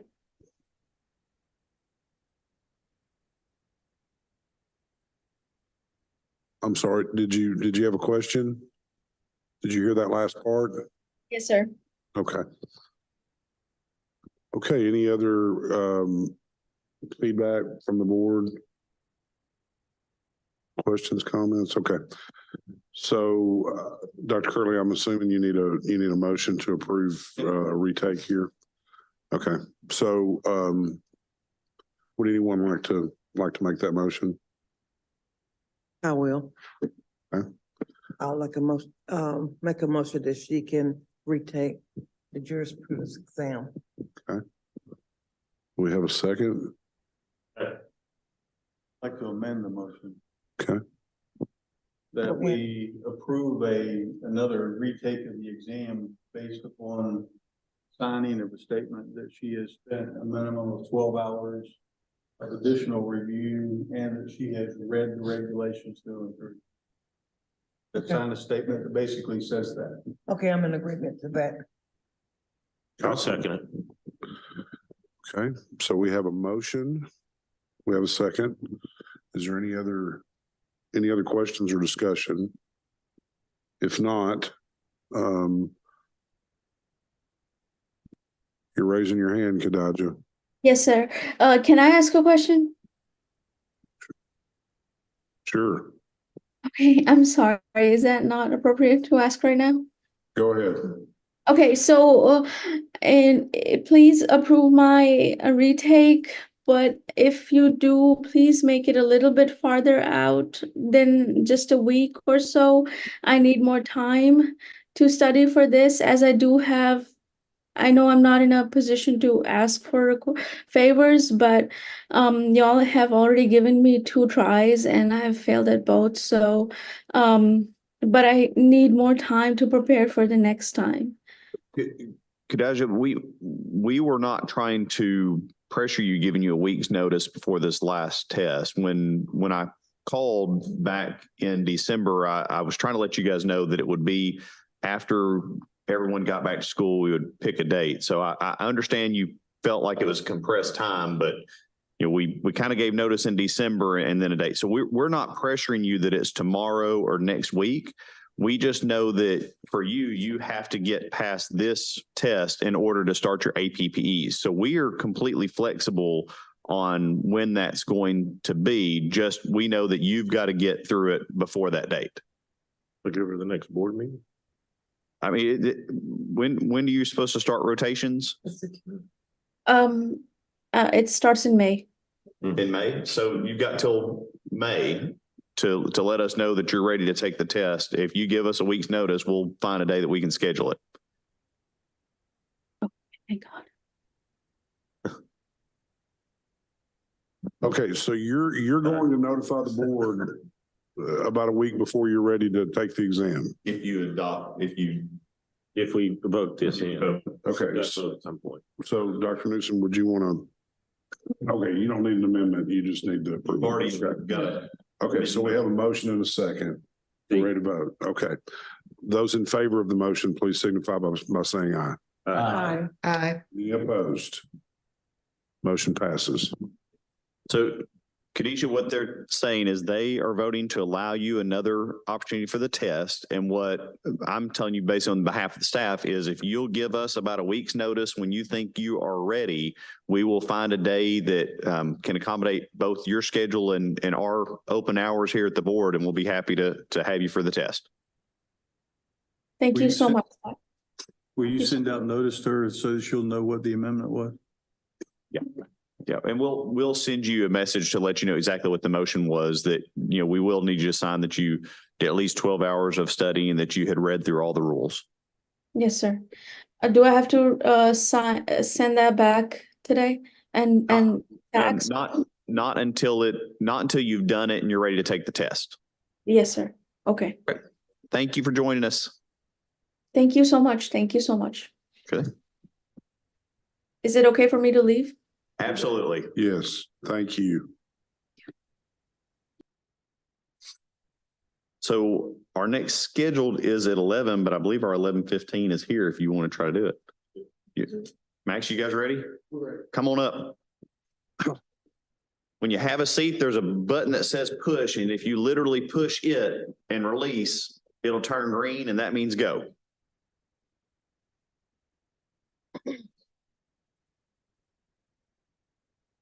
Yeah, this is under Delta Community Pharmacy.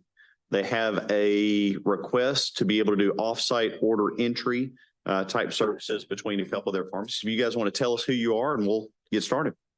Hey, I'm Max Caldwell, owner of Caldwell Discount Drug in Wynn, part owner of Delta Community Pharmacy, also located in Wynn.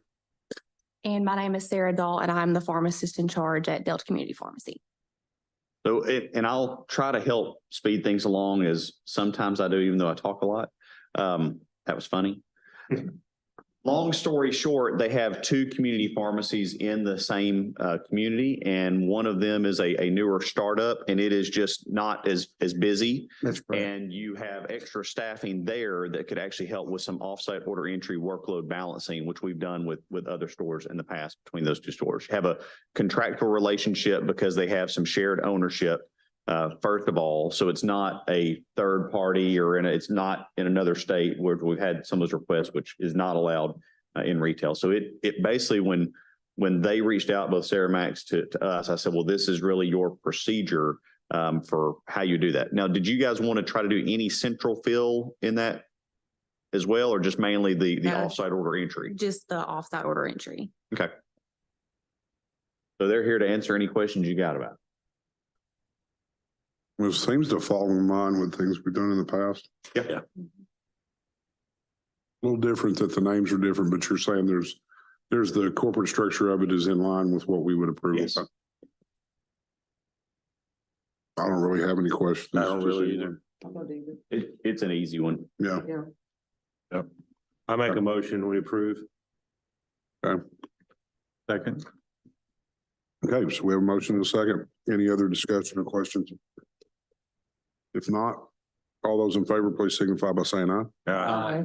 Any opposed? Unless you want to argue about it. Oh, that's fine. We appreciate the board very much. Yeah, Appreciate appreciate that. it. Absolutely. Thank you. All right. Thank you, guys. Thank you. Next up, we've got just a few minutes before we should have support group. If you guys want to break until 11, we can come back for that. I'd like to do that, please. Thank you.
When are they gonna do your knee, your hip?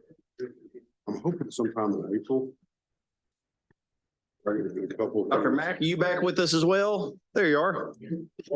Straightened out first.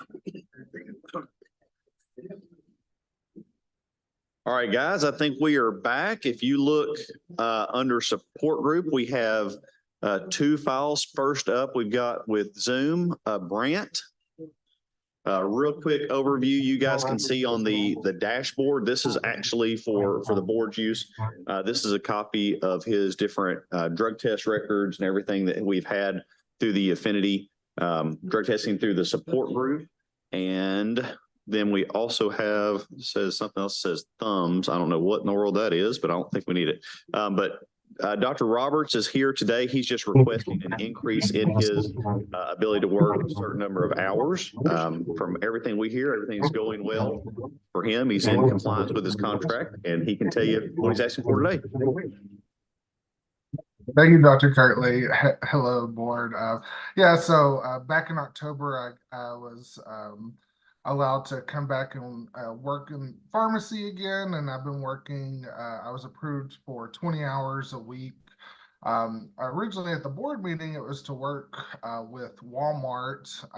After some issues the week leading after that, I got with Dr. Kirtley and was actually able to switch it to Premier Pharmacy Care, which is a long-term care pharmacy based out of Springdale. I live in Fayetteville.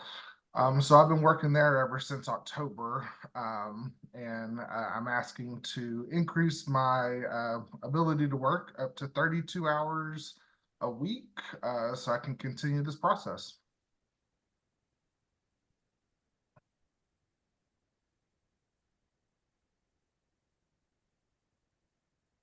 So,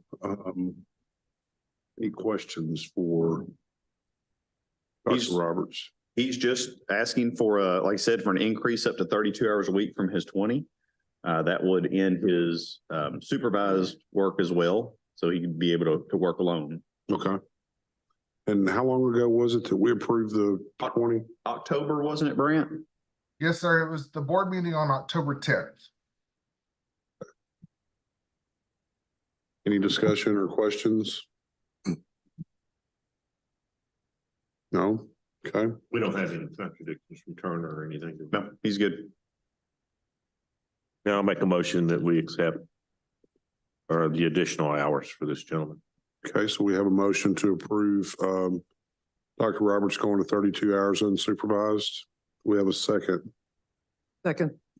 Okay. There's no further discussion. Then all those in favor, please signify by saying aye. Aye. Aye. Any opposed? All right, motion passes. Thank you. We'll send you a letter just reflecting that that's increased to 32, and we'll also note it in our licensure system. Thank you, sir. Y'all have a good day. All right, thank you. Next up, so we've got Jake Cash with us, and Jake, like I said, if you'll hit that push button, it will turn green, which will mean go for you. And so you guys have looks like 4 things for Jake. We've got there is a DEA 106 in there from one of his former employers.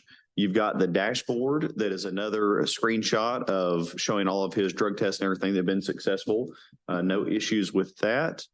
There is a second dashboard that has, I think, just a little bit more detail, and it's part of an email that his monitor has put together that you can read there.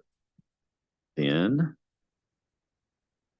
we have a sample potential order, but that is most of it. So Jake is here requesting with advocacy from the support group executive committee to potentially be considered to be able to go back to practice from his preliminary consent order.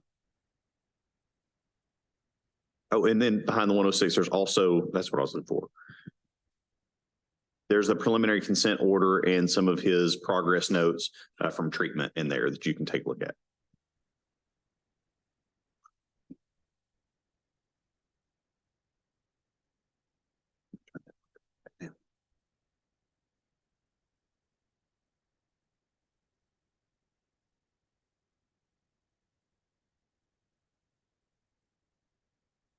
So his, yeah, so his, I guess suspension or surrender was from 2022. Yes. Okay. Has he been before the board since then, or is No, that? this is his initial appointment. If you look in his paperwork from treatment facility, and I think the note from his monitor, he did have a kind of a misstep and a restart. Okay. But that was before he had gotten to us. Okay. So Dr. Cash, why don't you give us an update on how things have been going? Okay, I wasn't sure exactly what to say, so I just kind of came up with something. My name is Jake Cash. I am an addict and an alcoholic. My sobriety date is January 20th of 2023. So I'm here today because I broke the law. I diverted narcotics for my own personal use. And I did put my patients' safety and lives in jeopardy. And for that, I just want to apologize up front. A little background about my substance use. I started drinking when I was 16. Enjoyed it too much. Did it every chance I got. Whenever I got in my 20s, I definitely had an alcohol problem. I went to pharmacy school in 2014. While I was in pharmacy school, probably about my third year, I began smoking marijuana occasionally. And also during my fourth year of pharmacy school was the first time I recreationally used an opioid. That was Percocet. My roommate had some. So that was my first recreational experience with opioids. That was the last time I used them until I began diverting. I was working at Beard Drug. It was sometime around 2020, sometime around the COVID ordeal. Whether it be out of curiosity or stupidity, I decided to take an oxycodone 30 milligram off the shelf. Unfortunately, I thought that was the answer to all my problems. It calmed me down. It made me what I believed, a better worker. Not silly, right? But from there on, it was sparingly, and then it just, you know how it goes within an addict. It became more and more frequent. Up until probably the last few months, several months before I went to treatment, I had swapped to Dilaudid. So I was diverting Dilaudid. There were other things as well, Adderall, various benzodiazepines. And then, so after my son was born, throughout the whole process, I tried on my own to stop, to no avail. There was always that one last time. And then this is it. This is the final time. After my son was born, I really tried to make every effort on my own self-will to stop, to no avail. One of those efforts were to swap jobs. I swapped jobs to work for Mr. Leland Stice at doctor's orders. I went to work for him as a PIC. I thought the oversight, and they kept up with their controls. I had worked there previously in 2018. So I thought that would help me stop. I worked there for maybe a week, and I got caught pocketing Dilaudid out of the safe.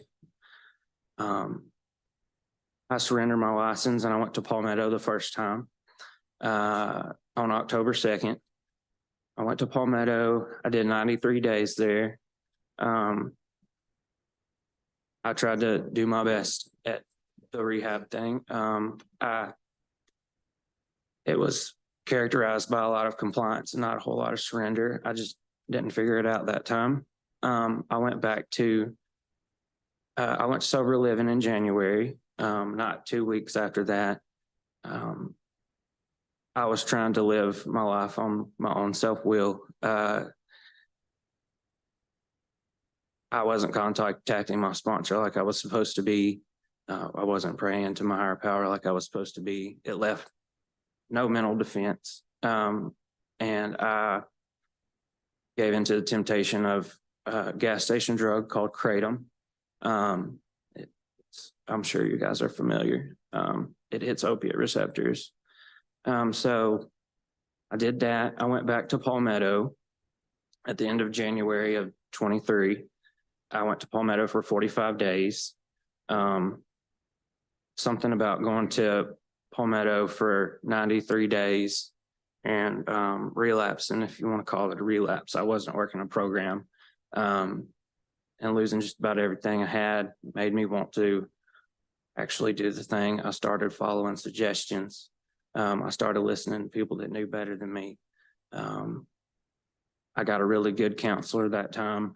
He helped me realize a lot of errors in my thinking. He helped me with my higher power. And I'm sorry, I'm nervous. I really just decided I wanted to have a better life. I wanted to do this thing right. He got me set up with a really good sponsor. I got out of Palmetto on March 15th of 23. I went to Sober Living again. He got me set up with a really good sponsor. I set out to finish the 12 steps. I was recommended to go to Sober Living for 3 months. I hadn't finished what I started. So I ended up staying in Rayville and Sober Living for 4.5 months to get through all 12 steps. I did that. I came home on July 27th. I came home on July 27th. I found a sponsor in Monticello, Arkansas, at the AA group down there. He's actually been through this group before. His name's Eddie A. He's been my sponsor ever since. I've started the steps over with him. I just finished some last step 9 work with him. While I was in Sober Living, I worked at a treatment center. I worked at a gas station there in Rayville, Louisiana. When I came home, I've been working at a gas station ever since. I love my job there. It's been very humbling. I've been doing my absolute best to work this program to the best of my ability. I chair AA meetings on Saturdays, every Saturday. I'm looking for a sponsee right now. Sorry, I had a lot more to say and it's just gotten all jumbled up, but I guess I just want to say, like I said, apologize for my actions. And I would very much like to go back to work. It's not easy to say what you just said. I appreciate your honesty and your transparency, sharing that with us. What are you doing now in terms of employment? Are you still at the gas station? I'm still at the gas station. I work 3 or 4 days a week there. Okay. So where are you living at right now? I'm living in Rising, Arkansas with my parents. Okay. Me and my wife are still working on our relationship and trying to get back on my feet. Looking forward to some marriage counseling with her. Okay. So you're engaged with the Arkansas support group? Yes. But you also have a sponsor, a local sponsor that maybe is it outside the support group that you're working with as far as AA? Yes, sir. Okay. Absolutely. Okay. Yes, sir. We're active in SEP work. Okay. So a couple things on, because having read through this and been through this, I think yours is a little bit unusual because was it tablet dilaudid but injected? Yes, sir. So, and I say that because we haven't dealt with very many cases in my 20 years of to the point of drug injection. I'm not saying that's better or worse in an addictive disease. It's just a different, measure in many ways. A couple of things, Jake, because you and I have met before. You were one of our rural owned folks.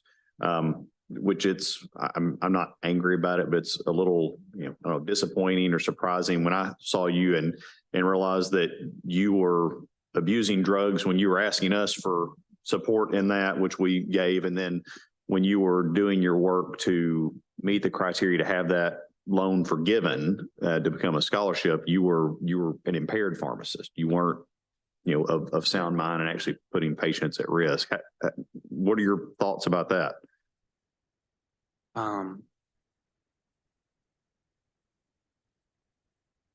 Just very apologetic.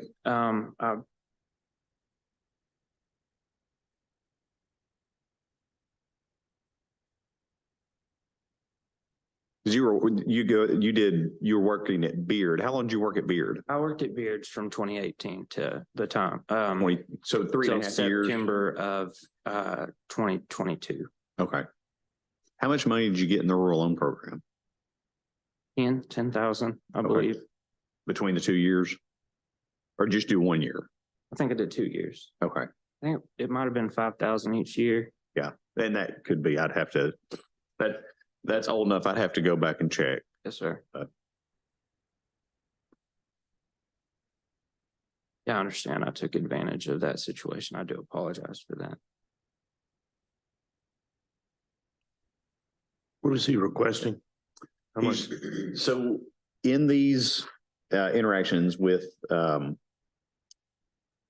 advocacy from the support group, it's a two-part question. First of all, he's requesting to be able to get his license back to where he can work. And that's kind of a yes or no for the board, if you're willing to give him a chance to go back to work at this time.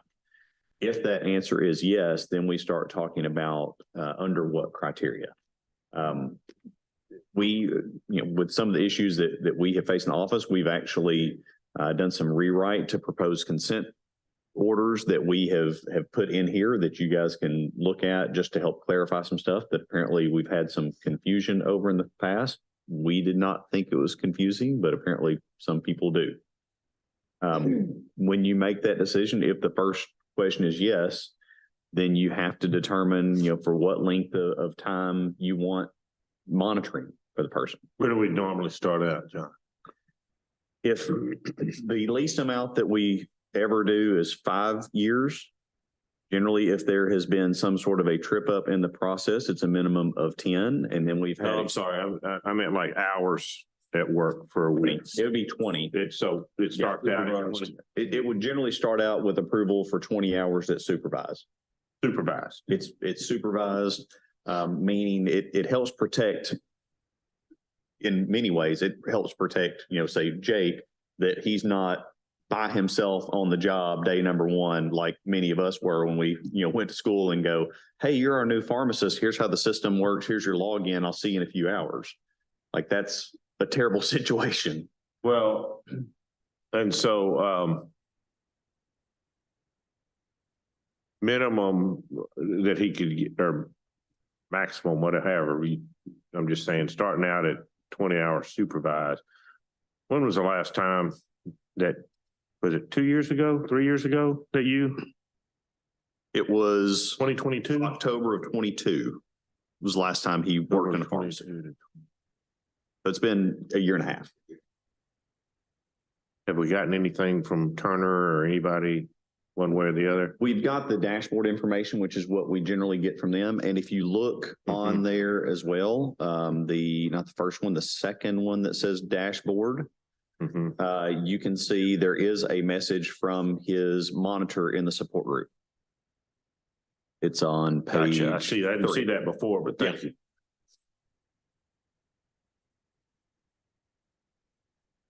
Been sober for a year. Yes, sir.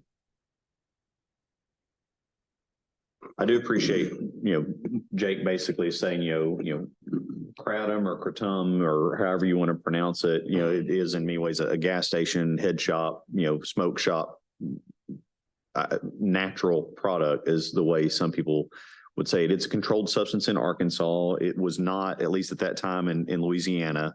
But that is something that we have gotten probably more hate mail over because there was confusion in Arkansas that a national advocacy group for that thought that the Board of Pharmacy had made it a controlled substance in Arkansas, but it's not us. It's Department of Health, Pharmacy Services, Drug Control. The recovery centers, especially that we deal with, will tell you it's an opioid agonist. It's a partial, someone will get mad and listen to this video, but the best way I've heard it described is it's almost like an antagonist agonist or a partial agonist that at higher doses, it starts hitting those receptors more, but it can hit the mu receptor on there. So sometimes you will see people advertise that this is a great product to keep people off of drugs, almost like medication assisted treatment, like buprenorphine or methadone or something else. But the recovery centers that I deal with will tell you, and I mean, you can hear it in AA and NA circles, even, that people will falsely be told it is safe, and the next thing they know, they're fully relapsed and it's an issue. I can make a motion if that's what we're looking for, or I feel like I can. The first question is whether or not you're willing to let him go back to work. Supervised. It would be, yes. And then we would talk about the conditions of. I'd be willing to let him go back to work supervised. Okay. I don't know if anybody else is. So, when are you, would 20 hours would be your supervised for 20 hours? And do you have a proposal as far as the length of his contract? Well, let's do our standard. let's do the first. We have to do that in first. separate motions. We generally do when we do it informal. Okay. Okay. Question before we go. Okay. He's properly contrite and certainly. What is your coping mechanism? It's one thing to be in a gas station and have access to what you call a gas station kratom. Whole nother thing to be in a pharmacy. What's your coping mechanism? How do you, alcohol, certainly alcohol is accessible. How do you stay away from alcohol? And what similar coping mechanism do you anticipate? Both behind the pharmacy counter again. Right. So, as it stands right now, me working my program to the best of my ability, constant contact with my sponsor. I've got the monitoring board, or the monitoring group. The obsession to use any drug or drink has been removed so long as I stay active with my recovery program. I have every intention to remain as active as I have been, if not more, with my recovery program from here on out. So far, my life is just so much better. It's magnitudes better than it used to be. As bad as it sounds, I'm actually appreciative and thankful that this happened, because my life is better than it was before I ever did drugs right now. So I have plenty of motivation to stay sober. I just maintain my position in the program that I'm working and do my best. And I'm confident, but not cocky, that I shouldn't have any trouble. So have there ever been instances where you were tempted by alcohol and you were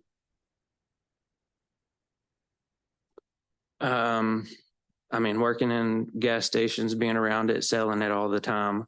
I don't look at alcohol as like a temptation anymore. It's more of a annoying nostalgia for times I used to have. But as it stands right now, I don't want any part of that. But yes, sir. I mean, I have been around it. I mean, my parents, whenever I came home, this just happened the other day. My parents, when I came home, my mom had gotten rid of any controlled substances in the house, as she rightly should.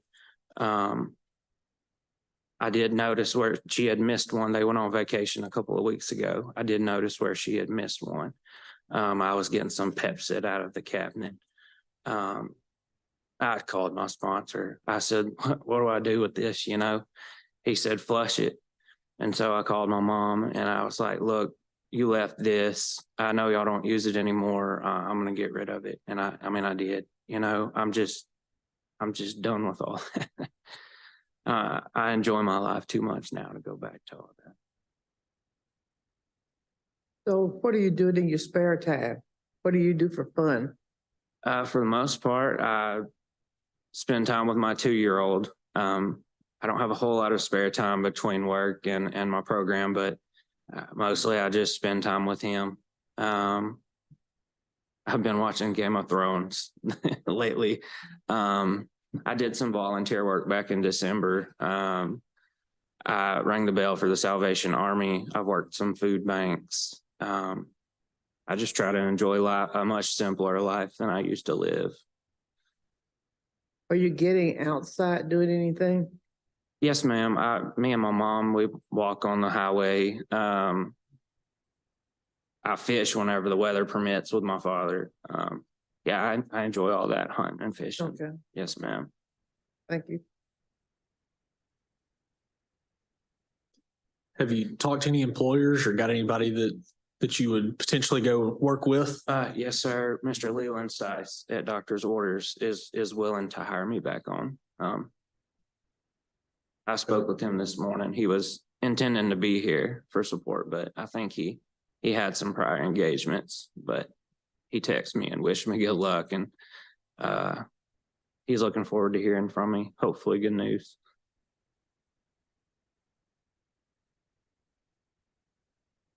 Any other questions? My only question would be if your use was ever related to stress or anything like that, if you have, because, pharmacy can just randomly get stressful. Do you have sort of a practice in place for when those like emotional rises happen, not just access, but emotion as well? Yes, ma'am. My prayer and meditation life is much better these days. I have a much greater bond with my higher power than I ever did. And that's all thanks to all this whole occurrence.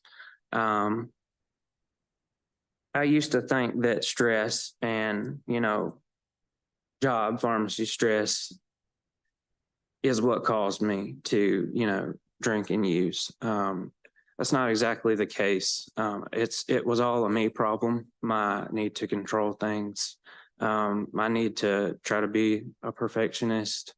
I've worked on a lot of that stuff. I know it's going to be stressful, but I have tools to handle that now. Meetings, sponsor contact, prayer, meditation. I definitely handle things a lot better than I used to. And working in a gas station is not entirely unlike working in a pharmacy, dealing with the public and, unhappy people and stuff like that, stress demands and stuff like that. So Thank you. Did a good deal of. I probably should have mentioned one of the reasons why we went ahead and have put together just an example probation consent order is if you pull it up, like page 2 and page 3 show like some of the original investigative findings, just so that that's clear for everyone. It has highlighted portions that actually page 4, that would be kind of more the question number 2, and we have updated some language to clarify that certain decisions would be stayed, not probated, but stayed, because that's a more appropriate legal term. Harold, some of this was based on your request earlier of staff at a previous meeting.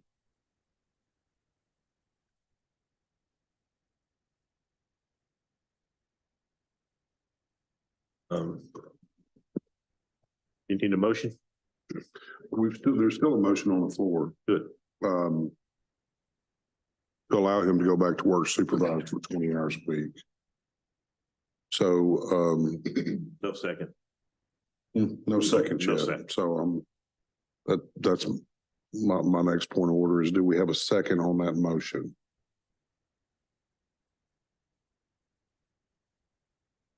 I have a question. Were we to reinstate your license, would you be willing to consent to a permanent requirement on your license that you submit to random blood and urine testing? Yes, sir, I would be willing. And I'm talking about permanently, forever, not for 5 years or during the subject to some agreement. And Harold, that's what we put in there is, we have used the term indefinite, but to help clarify that for some, and generally it's been in, cases where it's either an extreme enough case or there have been extenuating circumstances such as a relapse. So we've got it as indefinite, AKA lifetime,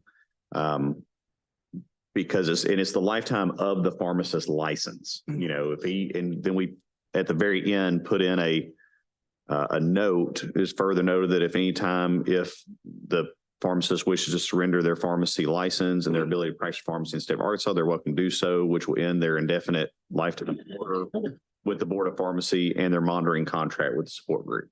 But I know previously you had mentioned a desire to look at this as, if you have this, there's a desire from the board to have lifetime monitoring as long as you're practicing pharmacy Yes. from the support group. So there is randomized, unannounced drug testing and making sure that you're sticking with your program.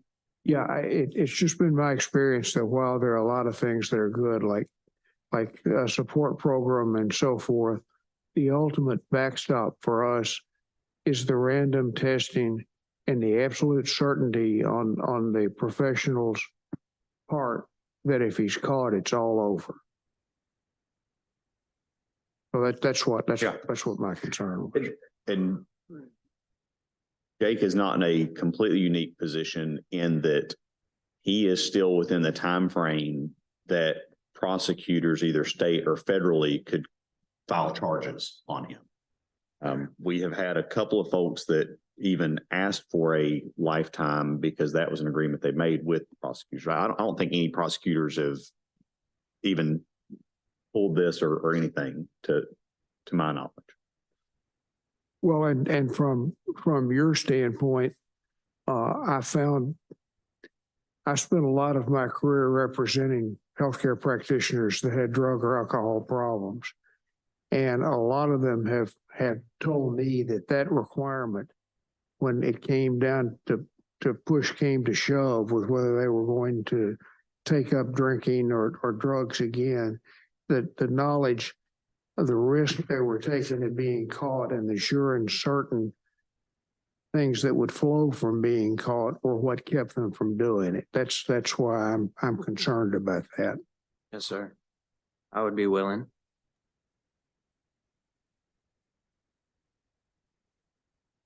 Brian, I have just one question. So he seems to be using an outside group, which is all fine, but he would also have to fully engage in the regular group that we deal with, correct? He is currently. He's in good standing with the support group, and they've given him advocacy for the board to consider letting him return to practice. I missed that part. So they have given it. Yes, they are giving advocacy. Yeah, they actually advocate on his behalf, which is why we put him on the agenda. We don't have our usual printout, but we have the other pages that were printed that actually show all the technical stuff behind our usual letter. And then there's a letter in there from Eli. Is that our Eli that we know? Okay. Okay. All right. I want to bring this up. Has there been enough time? Is that at the back of anybody's mind? And well, I don't have a vote, so, How long would it?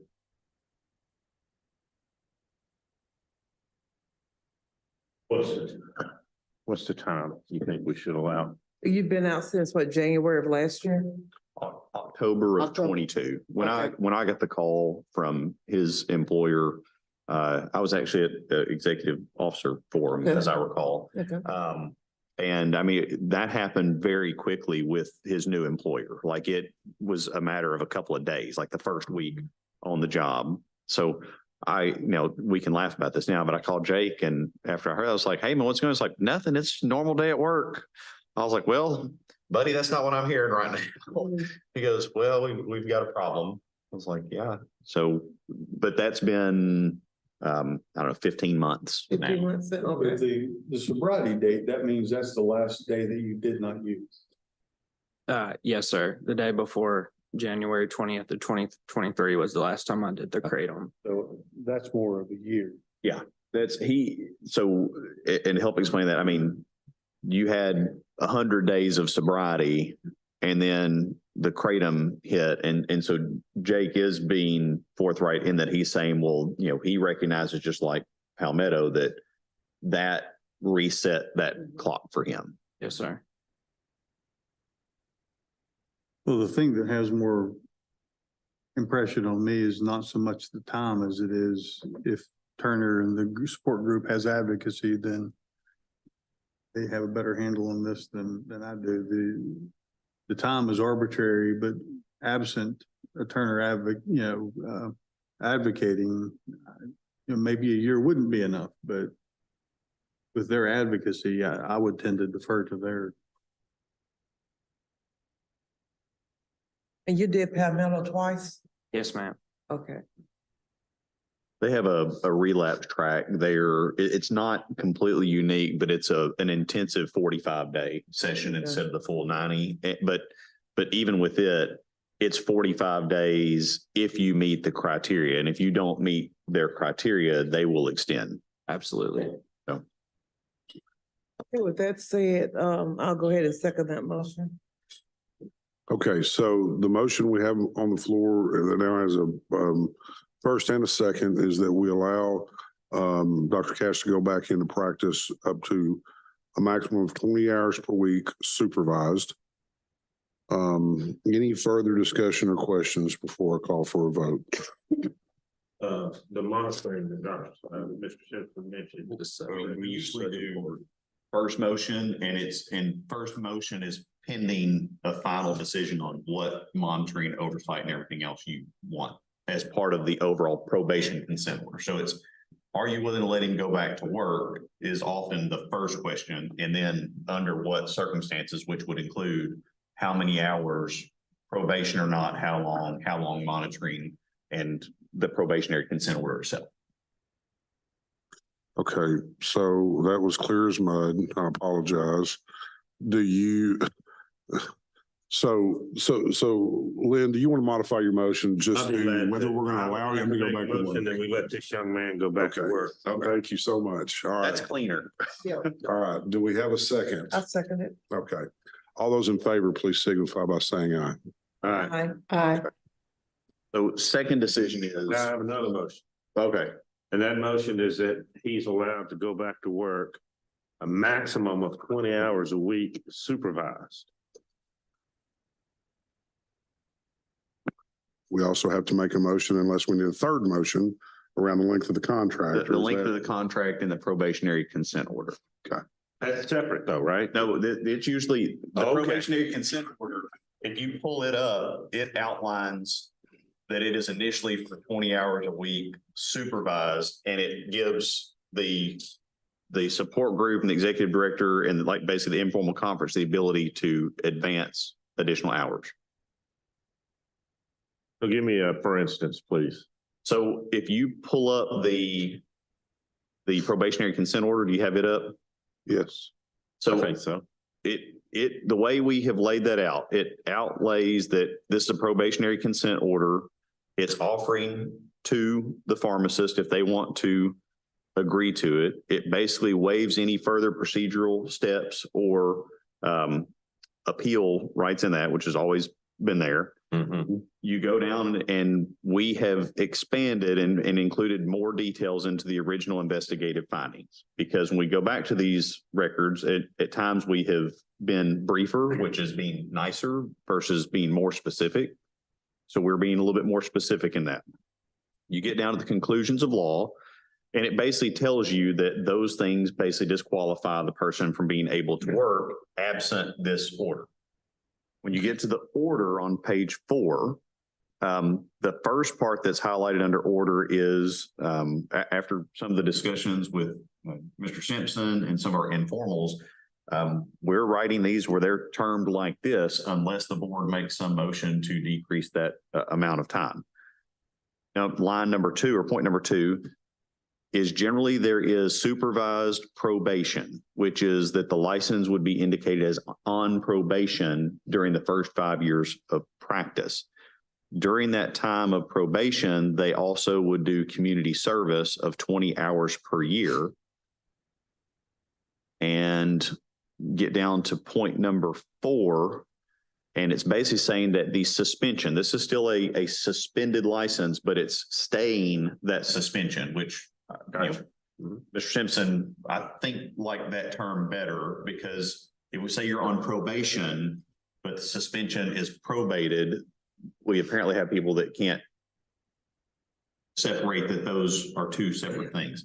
So saying it stayed, we follow the lead of some other licensure boards. It The goes 5 years probation would be independent of the the monitoring. contract with the support group, right? Yes. Okay. Yes. We've had people with 5 years of monitoring and 5 years of probation, 10 years of monitoring with 5 years of probation, lifetime or indefinite. Indefinite was the term we used with 5 years probation. But it helps that after the first 5 years, it gives some relief as to you're no longer under probation. You're just still being monitored.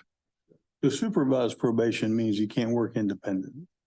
No, supervised probation in the term of this is that the probation we're looking over, like we're going to continue, you know, if we are on inspection, we know that this pharmacist is under probation. Like we may actually check some extra stuff on it.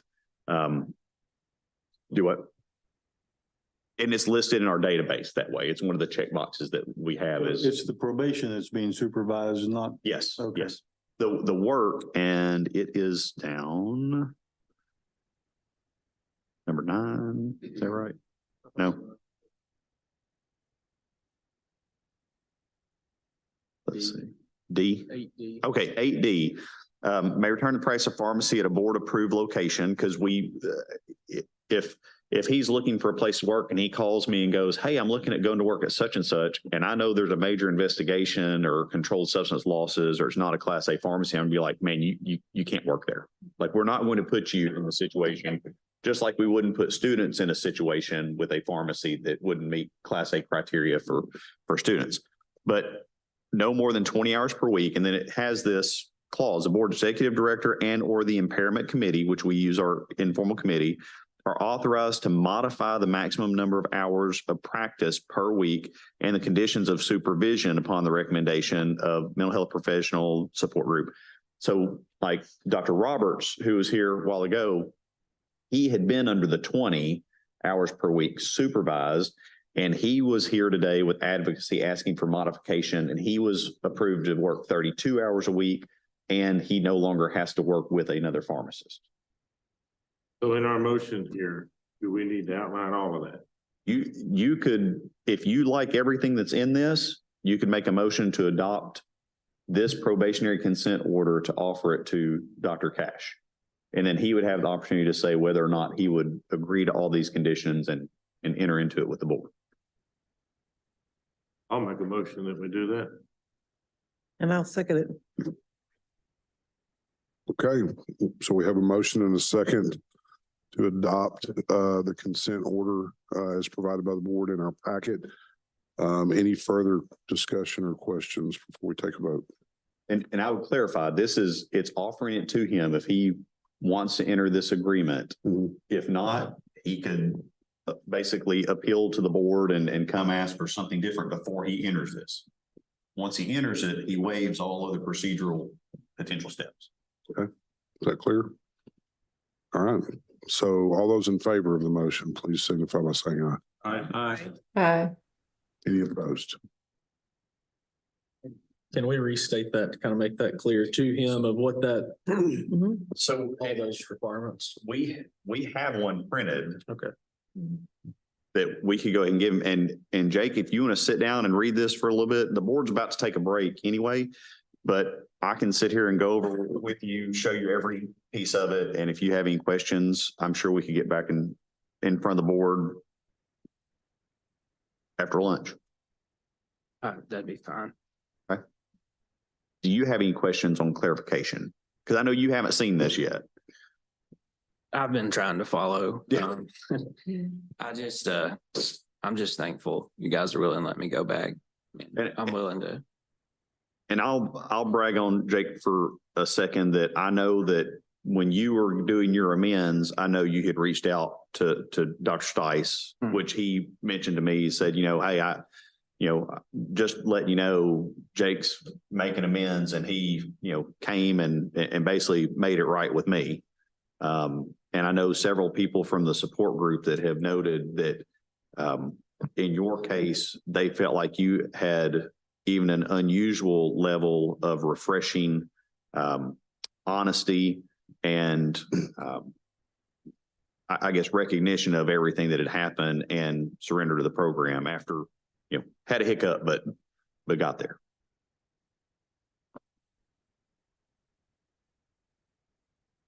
Yes, you guys have? Are we ready to adjourn for lunch? Yep. Be back at 1 o'clock. Okay, thank you. All right. Good luck.